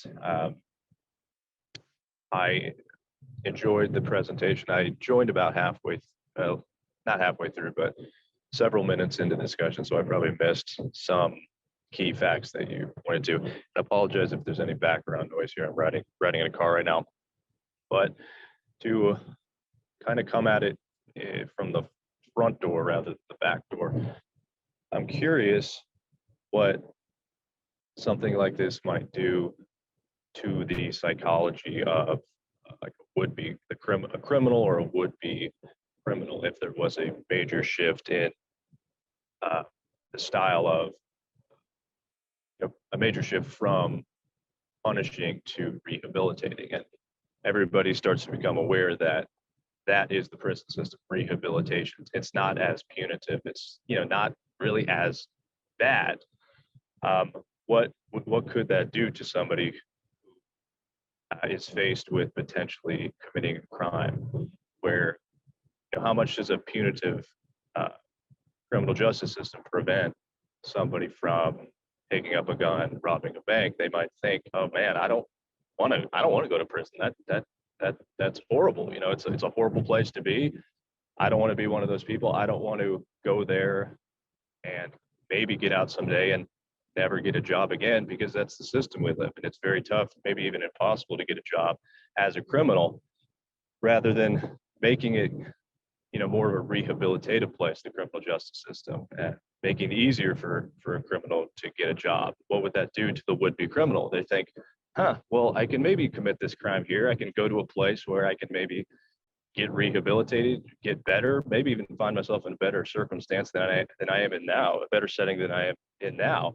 And then I can get out and probably get a job, because the system is easy on criminals. So why don't I go ahead and commit a crime like this, even if it's a heinous crime, and I just might be okay, But and just how much crime is prevented from a system that is tough on crime? It's just an interesting thought experiment, but it's not easy to argue with the statistics that you put forth, with it seeming that focus on rehabilitation does some good. But kind of to tie it back to what you mentioned, a blend between the two, a blend between a punitive system and a rehabilitative system is probably the answer. But that's just a little bit my take on it. Yeah, and just to be clear, like a rehabilitation system still separates people from society, right? We're still preventing people from causing more crimes if there's a chance that they're going to cause more crimes. And so rehabilitation doesn't mean no punishment. It just means focus on reincorporating people back into society so that they're less likely to cause crimes after they get out of jail. And so I heard your argument, which is for a punitive system largely, but I would urge you to look at the data and go into the online community and look at the presentation, and you can look at the data. I didn't include the last 10 years, but if you look at the last 10 years, the numbers are still above 300 per 100,000 of incarceration, and so like we still have very high incarceration rates, the highest in the world per capita. So we're not in a good spot, and the places focusing on rehabilitation seem to be doing much better. So again, it doesn't mean that people aren't being punished. It just means that the focus is less on the punishment and more on the get people to a place where they're less likely to commit crimes, which seems very intuitive to me. Like, someone committed a crime, I want to teach them how to get back into society and not commit a crime again. The truth is, punishment as a deterrent clearly has been shown not to work, because we have 5 times as many criminals as we did when we were focused on less on punishment. So we've only created more crime by focusing on punishment, not less. That said, creation, are you able to talk? Great. So there were a couple of things I wanted to address. Number one, this idea of revenge, right? The reason why it's not preferable is because that's why bad gang relations last for so long. It's because both feel justified for their retaliations, and there's no end to satisfy that feeling. Because what happens is you're never able to get back what you lost when you had it. So nothing is ever going to satisfy that. Yeah. That loss, right? And then also, I can't remember the other thing, but come back to me because I'm gonna remember. I had a quick question on the revenge thing. So Garrett, just to be clear, when you say revenge, are you saying the state taking revenge on the on the prisoner, on the perpetrator? On behalf of the victims, Shaunak, is the idea. The idea of punishment is saying that, if someone killed a member of my family, I want to see that person punished very strictly, and I want to see them living in bad conditions for decades, so that they're being punished for the crime that they caused my family. That's the idea of revenge, is wanting vengeance for the loss of my loved one. But as someone pointed out, that doesn't bring my loved one back, right? Like, they're still dead. Did you remember what you wanted to say, Creation? I wanted to clarify earlier in the chat, someone had mentioned along the lines of like, some people deserve to be in cages, right? That doesn't punish the behavior, right? That punishes the person. And so this idea of revenge is something that doesn't relate to the behavior itself, but in fact is meant to alter their life condition.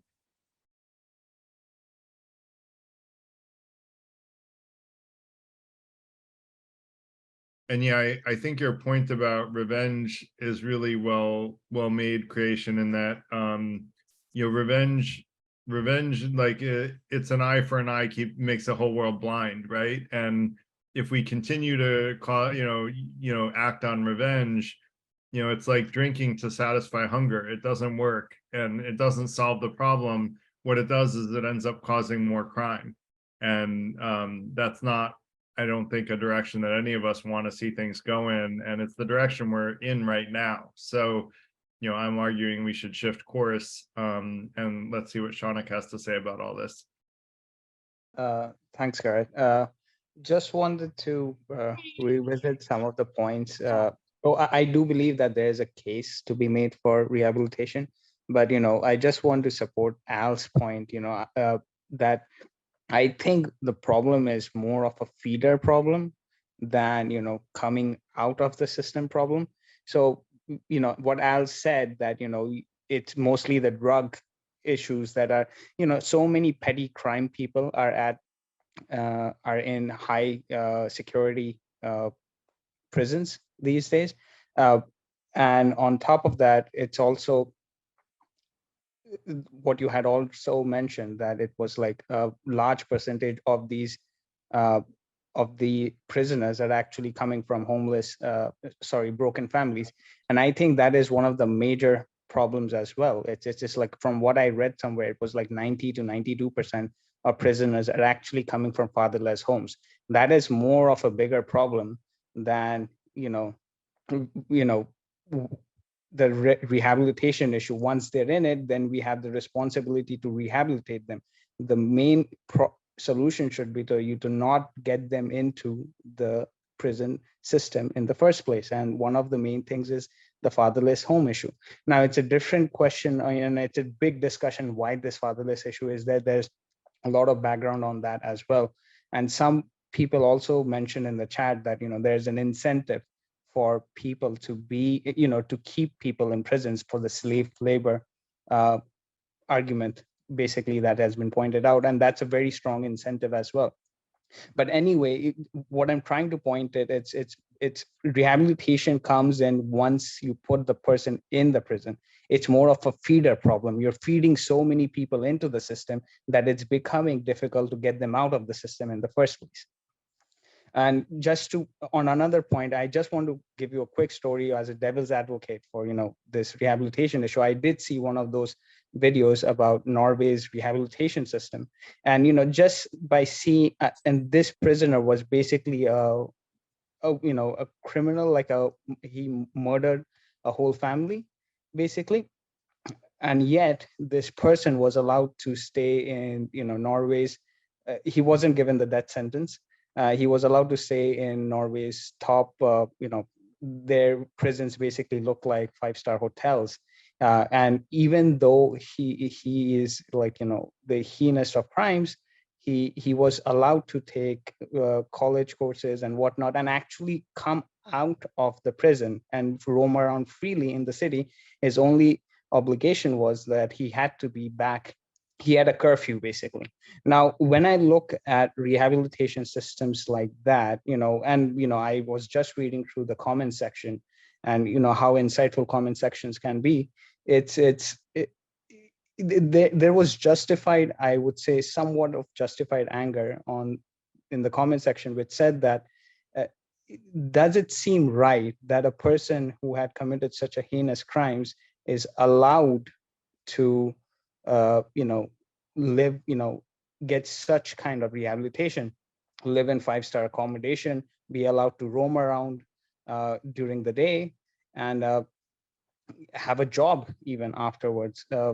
I'm not saying this kind of rehabilitation shouldn't be accommodated for lesser crimes, but there's an issue about the degree to how much this rehabilitation should go ahead. And there was no update on whether this person was actually rehabilitated properly or not. That might be an update. But I just want to play a devil's advocate here, that, is it actually worth it? I'm not saying that it wasn't worth it for that kind of an individual, but that's something to consider as well. Yeah. So 2 things, Shaunak. First of all, the 90% fatherless claim turns out to be mostly false, according to fact checks. Second of all, if you think serious criminals shouldn't be allowed to have jobs again, how do you think they should make a living?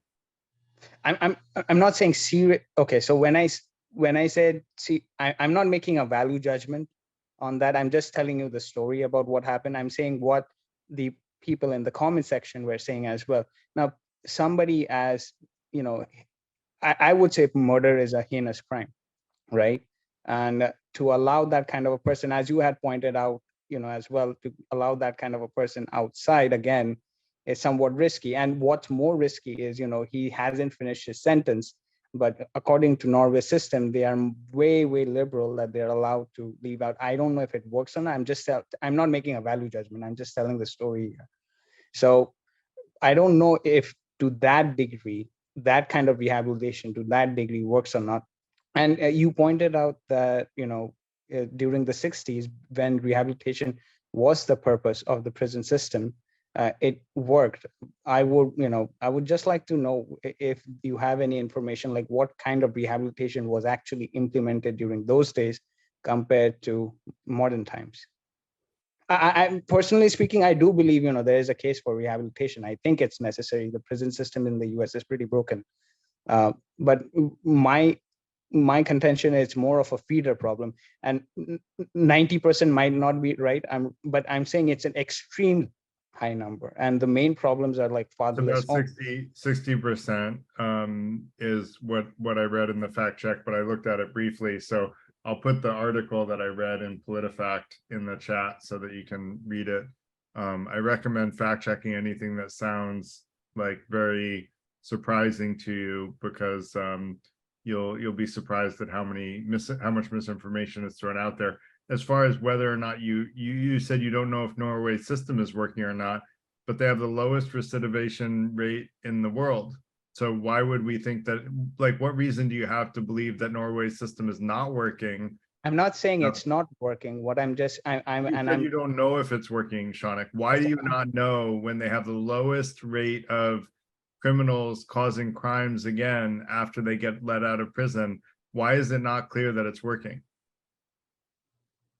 Well, Like, I may have framed that wrongly, Garrett. What I'm trying to say is, to some degree, what I'm trying to say is when I saw that video of that, criminal that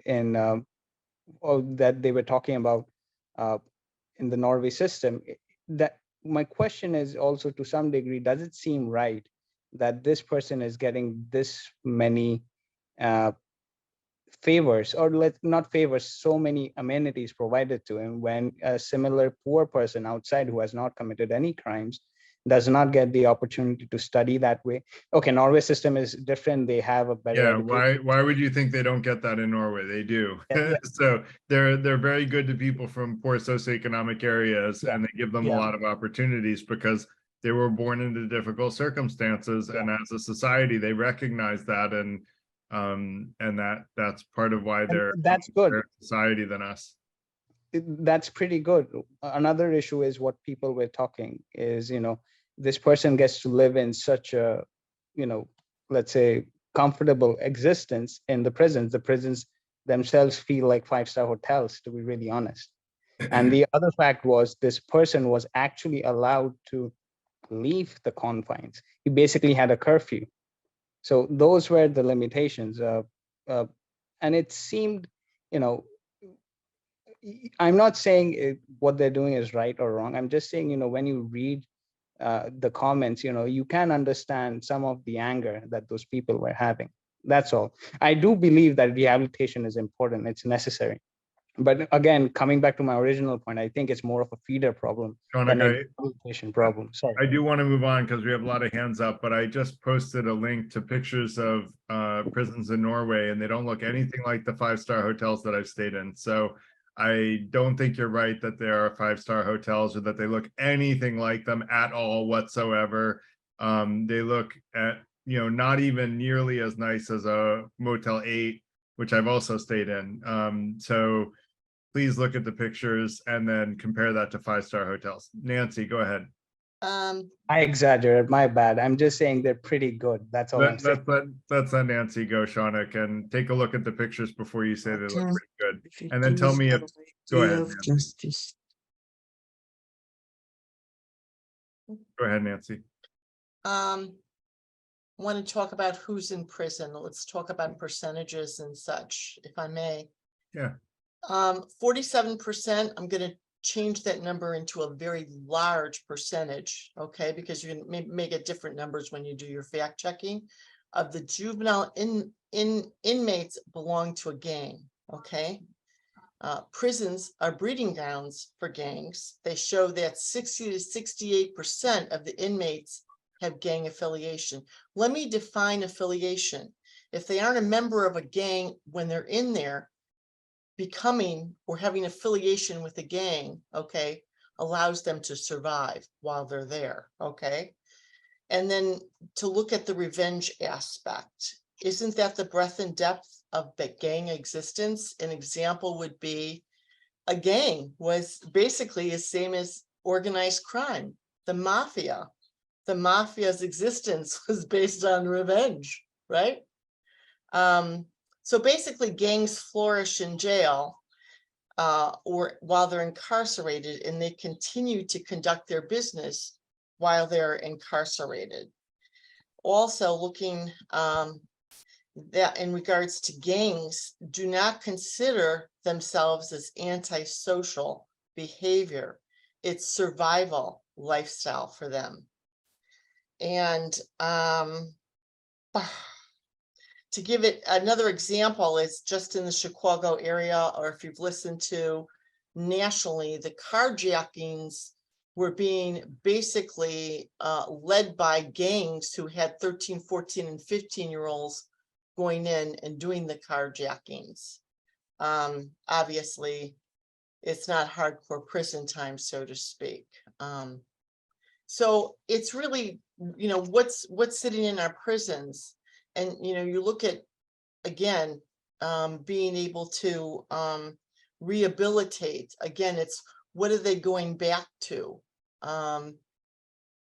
You know, you have a few people that have been rehabilitated that, and they state they were rehabilitated and they left the gang, so to speak. So you have a very large population that's incarcerated that are part of, that's gang related. That's it. What is your goal of sharing that, just out of curiosity? Well, who's sitting in prison? Who's sitting in our prisons? I mean, what is the source of these people? What is the source of crime? I mean, and who are these people that are sitting in prisons? But how does that relate to punishment versus rehabilitation? How do you rehabilitate gang members? It is proven to be very, very difficult. So are you saying that gang members like aren't worth trying to rehabilitate? That we should put them I'm all just in- saying it's, no, I didn't. I said it's difficult. Right. It's difficult because it goes back to environmental. They still have to go back to where they came from. So are you saying that punishing gang members is going to be more effective than rehabilitating them or trying to? No, I'm not saying that at all. I'm just Okay. basically stating information. Got it. Okay, as to how do we, okay, address this situation? It's been Right. very, very difficult. It is. No, I agree. It's a difficult problem. Like dealing with crime is a difficult problem in general. But And who's dealing committing with- the crime? And Right. and again, goes back to being very environmental in the area of survival and lifestyle. Right. And that's why, you know, I said the statistic that 70% of criminals come from broken families, right? This is largely you know, the fact that we don't have, you know, healthy, happy families for everyone to grow up in. People who grow up from broken families are much more likely to be criminals. And, you know, you're right. And how do we get them back into society and out of the gangs that they're in, into a place, a better place, one that's more productive, where they're tax-paying citizens rather than continuing to cause crimes. So, and I wasn't trying to be combative, Nancy. I'm just trying to Yeah. understand where you're coming from. And Well, I mean, I mean, looking at, you know, who is sitting in these particular prisons. We've already basically segregated the fact of white collar versus more violent or lower socioeconomic aspects of crimes that are committed. And then who are these? And when you look at these particular percentages, okay, the percentage of people sitting in prison that belongs to gangs is very high. Mhm. And then what is their survival mode while they're there? I mean, if they basically don't render themselves to the gang, to what is expected of them, you know, do they even survive? How do they survive while they're in this particular environment? So just to point out, Nancy, I did do a quick fact check. You're right that 47% of juvenile inmates belong to a gang, but around the general population, it's more like 2%. So it becomes a much lower percentage of the population when you include adults in the situation. I think that can be. That's not true. I mean, that's from the University of Wait, Boulder. who You're said welcome that? to You're welcome to fact check the University of Boulder and their. Well, I mean, that's one statistic. That's one, but that's not true at all. Yeah, I don't believe it is either. You're welcome to provide. That's a Boulder, alternative that's source. Boulder, okay, but I mean, if we look basically, and not just the percentage of people that are from gangs, but what is their affiliation in a gang in order to survive while they are incarcerated as well. So if either of you have a source for the general prison population being a higher percentage than 2%, feel free to share it. I just did a quick Google, so I'm not claiming that I did a lot of extensive research. So yeah, I found your 47% of juvenile inmates, but I also found that the general population was 2%. So feel free to post any other sources that show a higher percentage. I did. General population. I did. Okay. Where? I did. Where? Right now?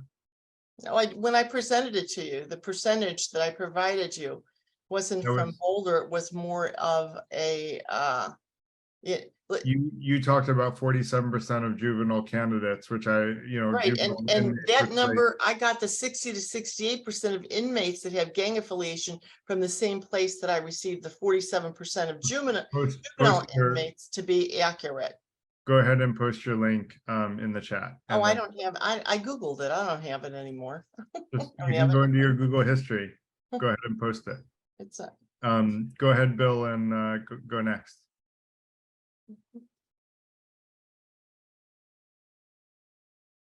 Okay, sorry. I was just getting, Amber wanted to say something. You're gonna have to come close. No, I know. Hi, everyone. My name's Amber. I've just been listening in while I've been baking and eating dinner. But I love this conversation. I've loved hearing everyone's thoughts. The one thing I want to say when it comes to rehabilitation versus punishment, Let them know you have a criminology background. I have a degree in criminology and justice. Got it 10 years ago. I'm not in the field except for in my social justice kind of life. But so again, when it comes to rehabilitation versus punishment, so punishment, what is punishment? So I guess going to jail. So that's the punishment for the crime. You're going to go to jail. You're going to be removed from society. Okay, but most people go back into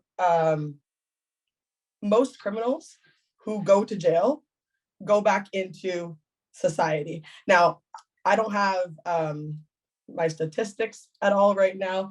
This is just from my learnings 10 years ago. So by all means, everyone fact check me. But most criminals do go back into society. So therefore, if we're all talking about punishment, eventually the punishment ends and they go back into society. And therefore, I think rehabilitation is really important. We've already talked about how, again, rehabilitation doesn't mean that we're going to a 5-star hotel or that, I get to, stay at home. A lot of the times individuals are still being, taken to jails, prisons. However, it's the programming that's key while they're in prison, and then transitioning out into the back into the world. So I think that's what's really key. I know the Indigenous community here in Canada, they do a lot of, or 10 years ago, they did a lot of rehabilitation and not so much punishment.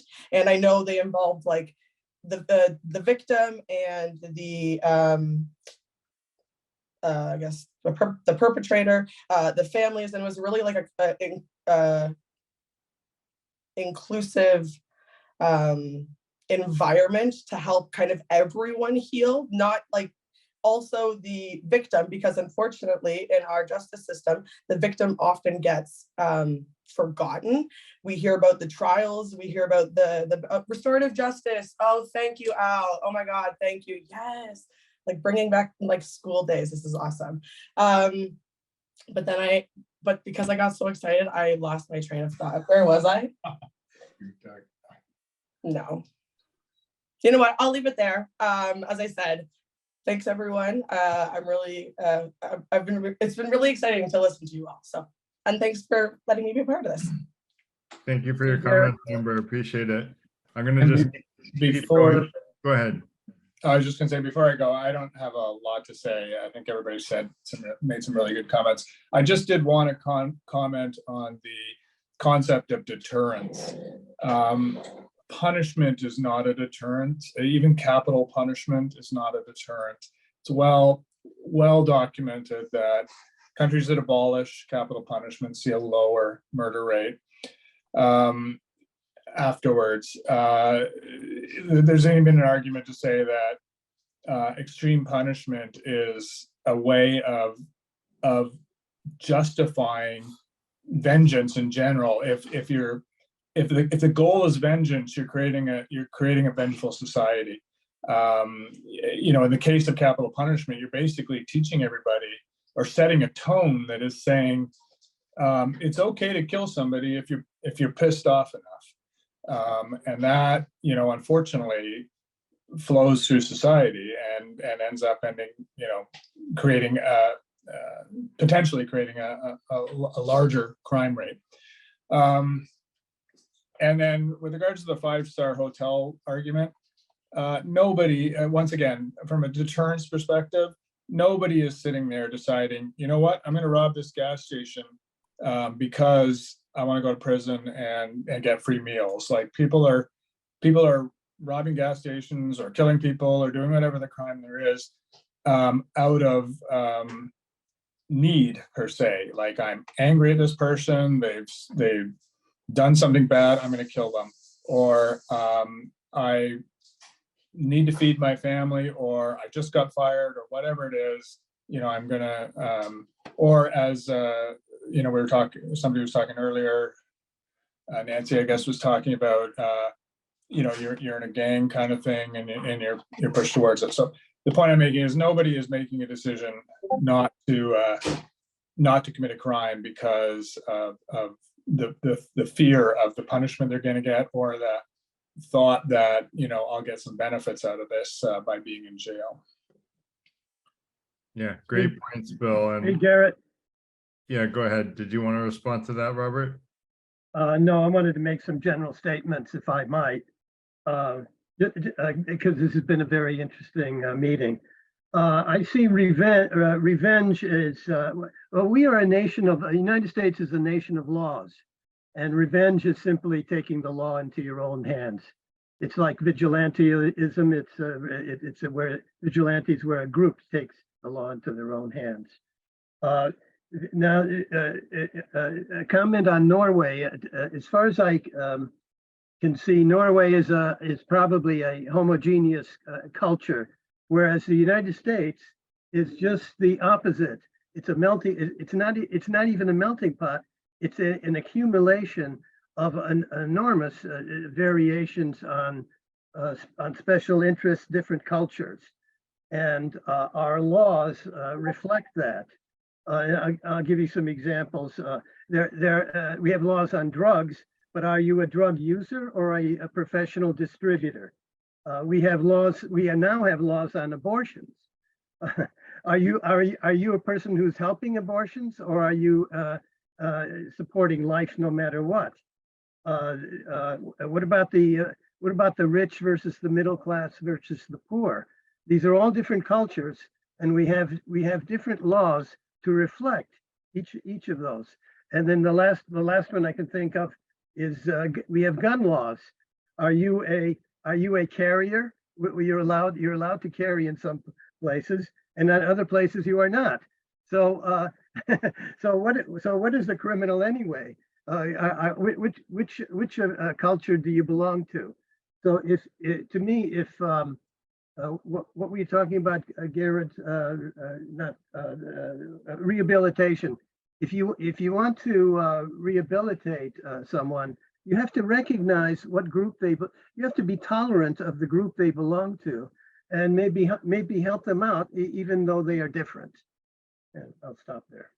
Yeah, I agree with you, Robert. And that's part of why I compared your point about Norway being homogeneous, is why I compared the US of 1974 and prior to the 1974 and after, because even in our very multicultural country, we have been multicultural from, you know, the origins essentially. And, you know, even within our country alone, like rehabilitation has worked better to prevent crime than punishment. So that said, I want to let Al go. Hey, thanks, Garrett. Hey, Garrett, were you the person who banned, who kicked out Keefe? What's that? Did you kick Keefe? No, I didn't kick anyone. Okay. Well, whoever kicked Keefe, if Keefe was kicked, I appreciate it. Thank you. So talk about critical thinking for a second. How you frame problems, how one frames problems, and how one actually gets the conversation going is a major component to actually getting access to hypotheses for how things work. And the question that this topic seems to be trying to answer is, what are prisons for? And we haven't really talked about what are prisons for. What we've been talking about are prisons for rehabilitation, or are prisons for punishment, and the implications thereof. But we haven't gone above to the first question that we're framing everything around, which is, what are prisons for? And I would propose that that punishment and rehabilitation are rationalizations, post hoc rationalizations for how we behave, because prisons serve functions. Prisons house people, as an example. That's one of the things that prisons are for. There are many things that prisons are for, and we need to look at what prisons are for to try to identify if there is a root cause or a larger pattern, or if there are larger structures than simply our post hoc rationalizations for our behaviors. And what we find when we look at history is that the professional police force, the group of people that put people in prison, right, came after the sheriff's department. The sheriff being a noble position, a person of landed gentry, and the deputies, who were people that the sheriff deputized for favors, for lots of other things. And those people had a prison, a small prison, and they would put people in those prisons in the English countryside, and that was extended to the US. But in the US, the professional police movement came about because of slavery. It's not something that people think about, but slaves didn't live under an overseer 100% of their days. Slaves are often walking through town to another work center without an overseer. How did it happen that slaves could walk all the way across town? They can go shopping, they can pick things up, they can bring it back to the house, they could go work at the tanner one day, and they can go work at the cotton field the next day, and they can go work at another place the next day. How does that work? And the answer is, white settler colonialists organized a professional police department that was paid for by taxes. And they existed specifically to protect chattel property, private property rights. That was their role. They oversaw Black people walking around and made sure that they adhered to, as someone said, liberal social values, like private property. And a slave running away is an anti-social behavior by definition, because it is a violation of liberal property rights. When the 13th Amendment abolished slavery, presumably, there's a carve out specifically for prison labor. And we entered the phase of prisoner leasing.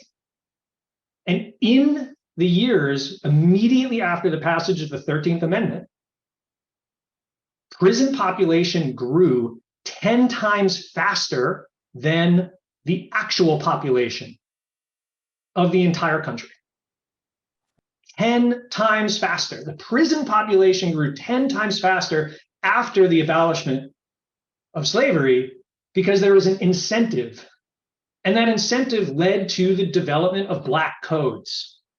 We created laws to criminalize being black. We didn't need to stop those crimes. We didn't need to prevent people from being recidivist. We needed to not have those criminal codes. We can't rehabilitate black people from blackness. That's not a thing. So the reason that the prison population exploded after the Civil War is not because we chose rehabilitation or restoration or punishment, or because we had different ideals or we had different ways of thinking about what it meant to be in prison. It's because we were still using prison for its role in society. What is prison's role in society? What is prison for?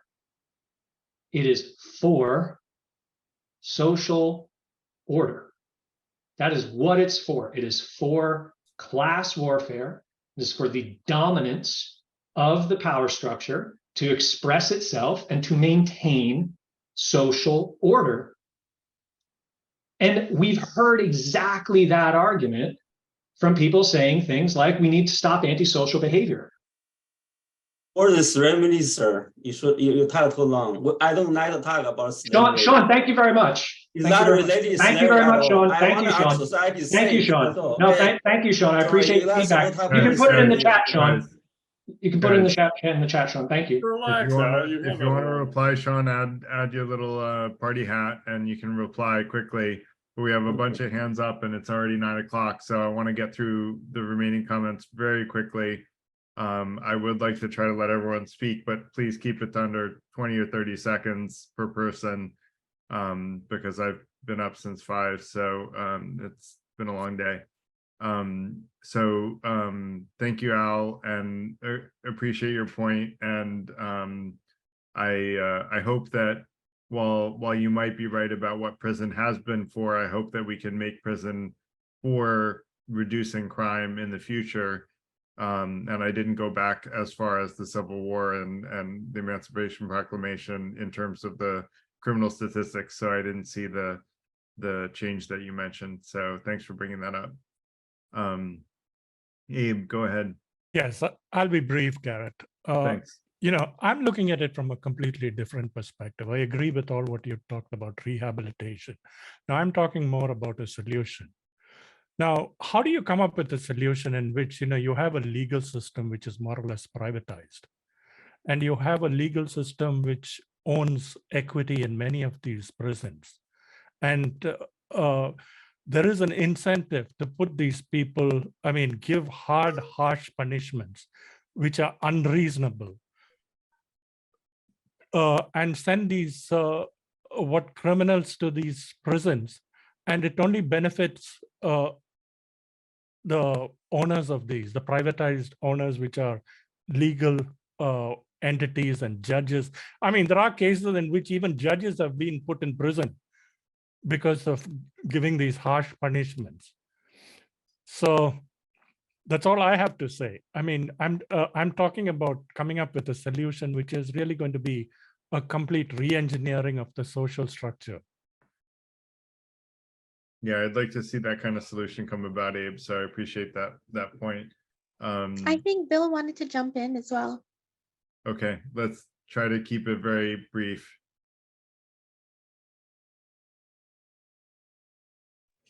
I just actually posted it as per Al's request. I posted a comment. Amber just wanted to agree that, and so do I, that the U.S. uses the criminal justice system to basically administer class and racial warfare. Canada does it too. We're not. Yeah, Canada, Canada has, especially with our indigenous population in Canada, has in the past used the criminal justice system to suppress both racial and classes as well. I do have more points, but I'm going to be fair and let. Thank you, Bill. Sorry, I really need to close out. I want to give everyone a chance to speak, but we got to finish up here. Ayala, go ahead briefly, please. Yeah, yeah, I agree with what Al was trying to say, and it goes together with elaborating the revenge issue. First of all, Garrett, we are not a rational species, and society is not necessarily rational, although rationalizing. The idea of revenge is at the basis of what we call justice or order. And justice means we want, to get the offender something that will balance, that will be in relationship to what they have done. And and the issue of blackness here, do you remember, all of you, the case of Emmett Till? Or let's take, So the victimization of the victim, which was his mother and his family, continued until their deaths, because I won't go to the details. Rehabilitation was not a solution here. Rehabilitation of what? Of those white men who committed an act of hate and out of racism and hate. I mean, rehabilitation is good for theft, for petty theft, for drugs. Yeah, those are the issues. But they can, there is an idea that, and society, when I said society works on trust, it also, I'll use Al's word, on order, on the idea that there is Try to some. finish up, Ayala. Yeah. Okay. Well, we have to take that into account as far as punishment, because society will not work without the idea of justice at all. Yeah, no one's suggesting a lack of justice, Ayala. It's just a focus on rehabilitating people so that they can be reincorporated back into society. Because if you leave criminals with no way of reincorporating back into society, they are much more likely to become criminals again, which has been shown over and over again throughout multiple countries, and even the same country in the US. And so, and to your point about us not being a rational species, Jonathan Haidt has done a lot of research saying people make emotional decisions in general. So you're right, but I would argue we're at our highest self when we are making rational decisions. And that's what we should be striving for ourselves as well as for society. And that said, David, go ahead, and then Adam and Sean, and then we're going to finish up and hopefully quickly. To follow on what you just said, humans can be rational, and I think rational criminals actually are constrained by punishment. It's the emotional criminals who are basically not in control of their actions that end up, in jail and not really receiving any benefit from jail, because they're just don't function correctly.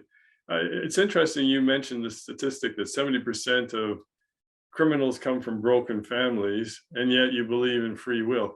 To me, nobody's responsible.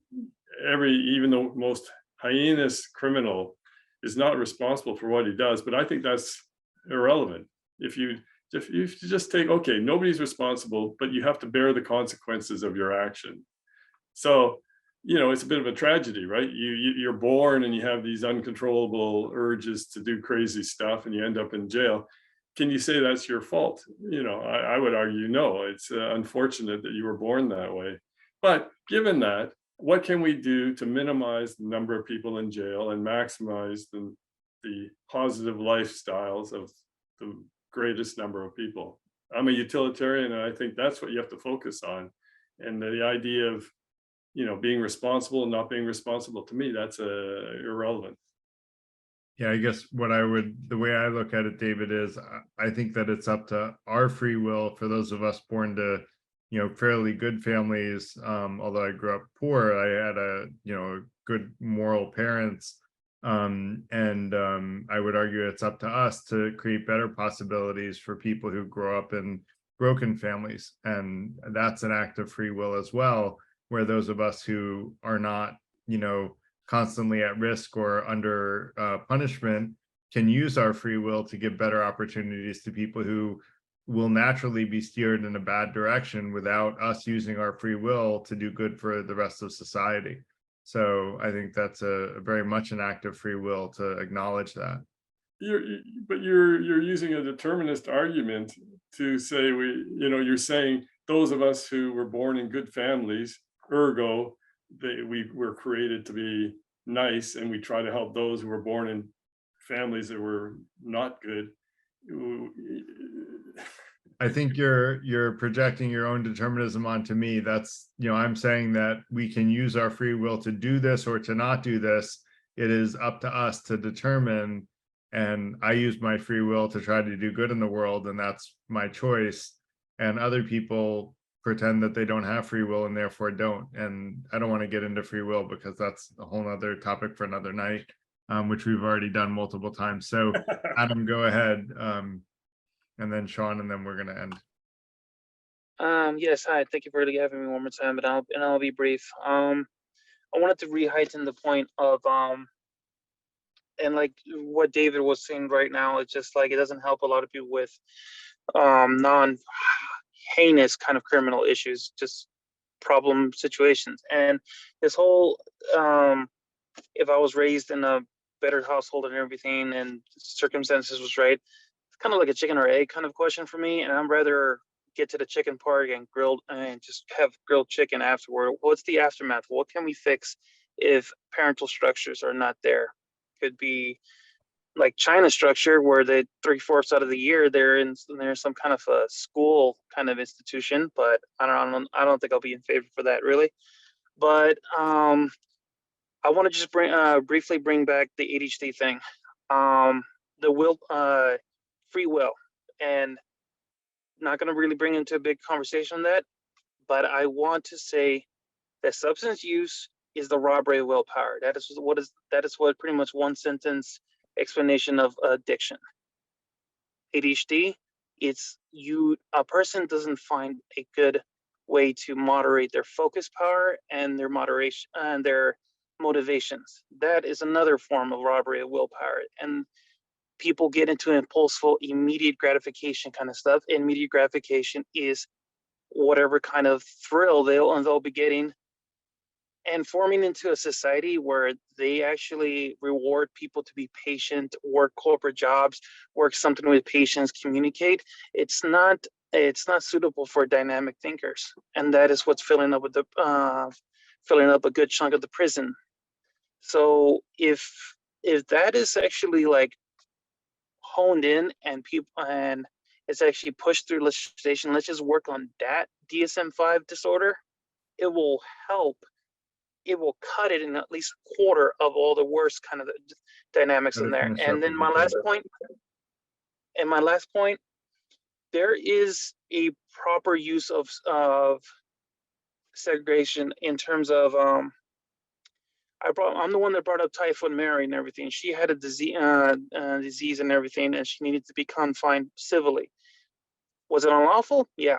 But was it for the better good? Yes. Now, I put up in a post on the chat where there's actually an island of over 200 inmates that most of them already put their term. They already served their term, but they're confined indefinitely in that island because they're sex offenders, and they will more likely will do it again. They're working whatever kind of remote jobs they could or on the island, but they'll know that they will never be able to re-engage society in kind of that way. So there are places and ways that we could reform how to get rehabilitated, and sometimes it takes that harsh or indefinite kind of measure for society to work. Thanks. Thanks, Adam. As far as how we can fix parental structures that aren't there, we can teach ethical behavior and good wisdom to children in schools or through not-for-profits. And Sean, go ahead. Final comment for the evening, if you could. Try to be brief. Garrett, you use you use Norway as a use Norway as an example to show rehab reduce recidivism. However, I did little research myself on Google. Although Singapore have very strict law, okay, if you commit any crime, there are even like a slashes, okay, PDR. I'm for it, okay. That's no reason you have to commit crime. It's choice. Sorry, okay, maybe I'm a little cruel. I support that, okay. Singapore recidivism also very low, around 20%, okay. However, Singapore's crime rate is extremely low, okay.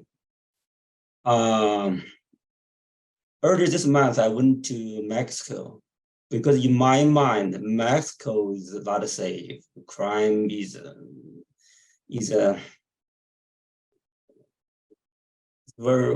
plagued by crime anyway. So when I went there, I talked to Mexican, right? They think their country much safer than the US. But I think everybody knows in the world, US is one of most unsafe country in the world, okay? Crime is very, very high. This is a fact. And some small crime nowadays, police don't take care of it. Shoplifting, looting, it's very, look, you look at the TV, right?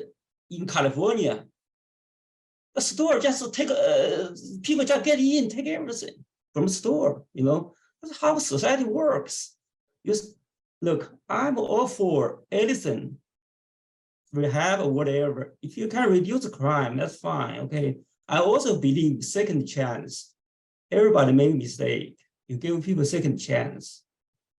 However, for professional criminals, for those people committed violent crimes, there's no reason give them rehab, okay, I'm sorry.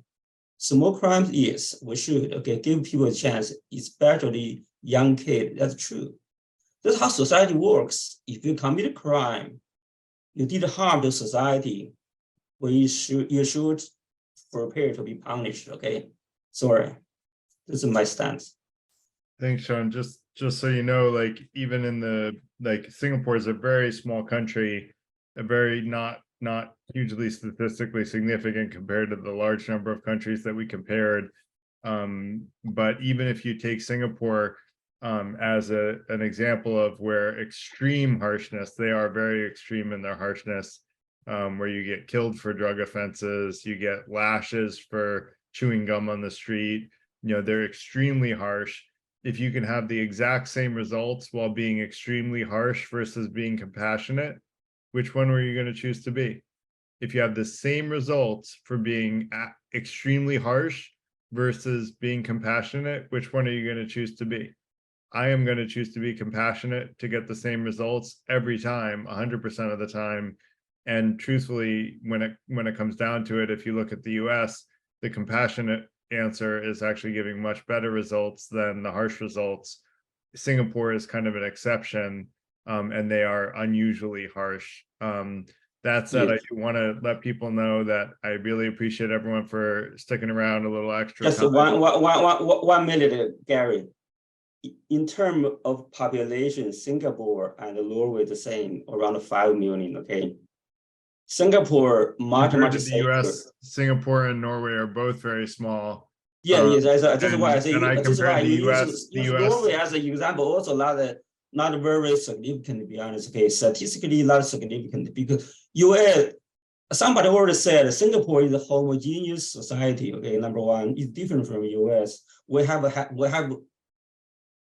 any race, ethnic, whatever, you know, it's different. But anyway, anything, if we can do make up safe, that's fine, okay? That's fine, okay? As I said, nowadays, shoplifting, looting, police don't care. Sean, the data you should try to research and look for evidence against your confirmation bias. Look for research about rehabilitating criminals for more serious crimes and see what you come up with, okay? I do have to close out because it's way past when I'm supposed to be asleep, because it's going to take me a while to wind down from tonight's event. And so I just want to thank everybody for coming, for the great comments, the thoughtful questions, the comments. And I want to encourage people to come back next week. We're going to talk about whether or not aliens exist. I know that might sound like a crazy question, but I think that if you come, you'll realize it's not such a crazy question. It's actually one that, you know, the opposite of what you may intuitively believe is actually way more likely to be true. And then the week after that, we're going to talk about the pros and cons of artificial intelligence. I think that'll be really interesting.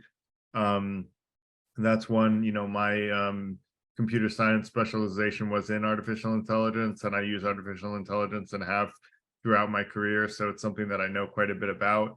And so I can talk authoritatively. And I think you guys will enjoy both of those. So I hope to see people back next week and the week after for those events, and would love to see people in the online community between now and then.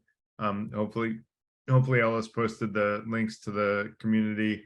If not, go to Freethinker, just Google Freethinker Institute, and you'll see our links to the Discord community, and we would love to see you guys there to have interesting conversations between these events on Tuesday evenings.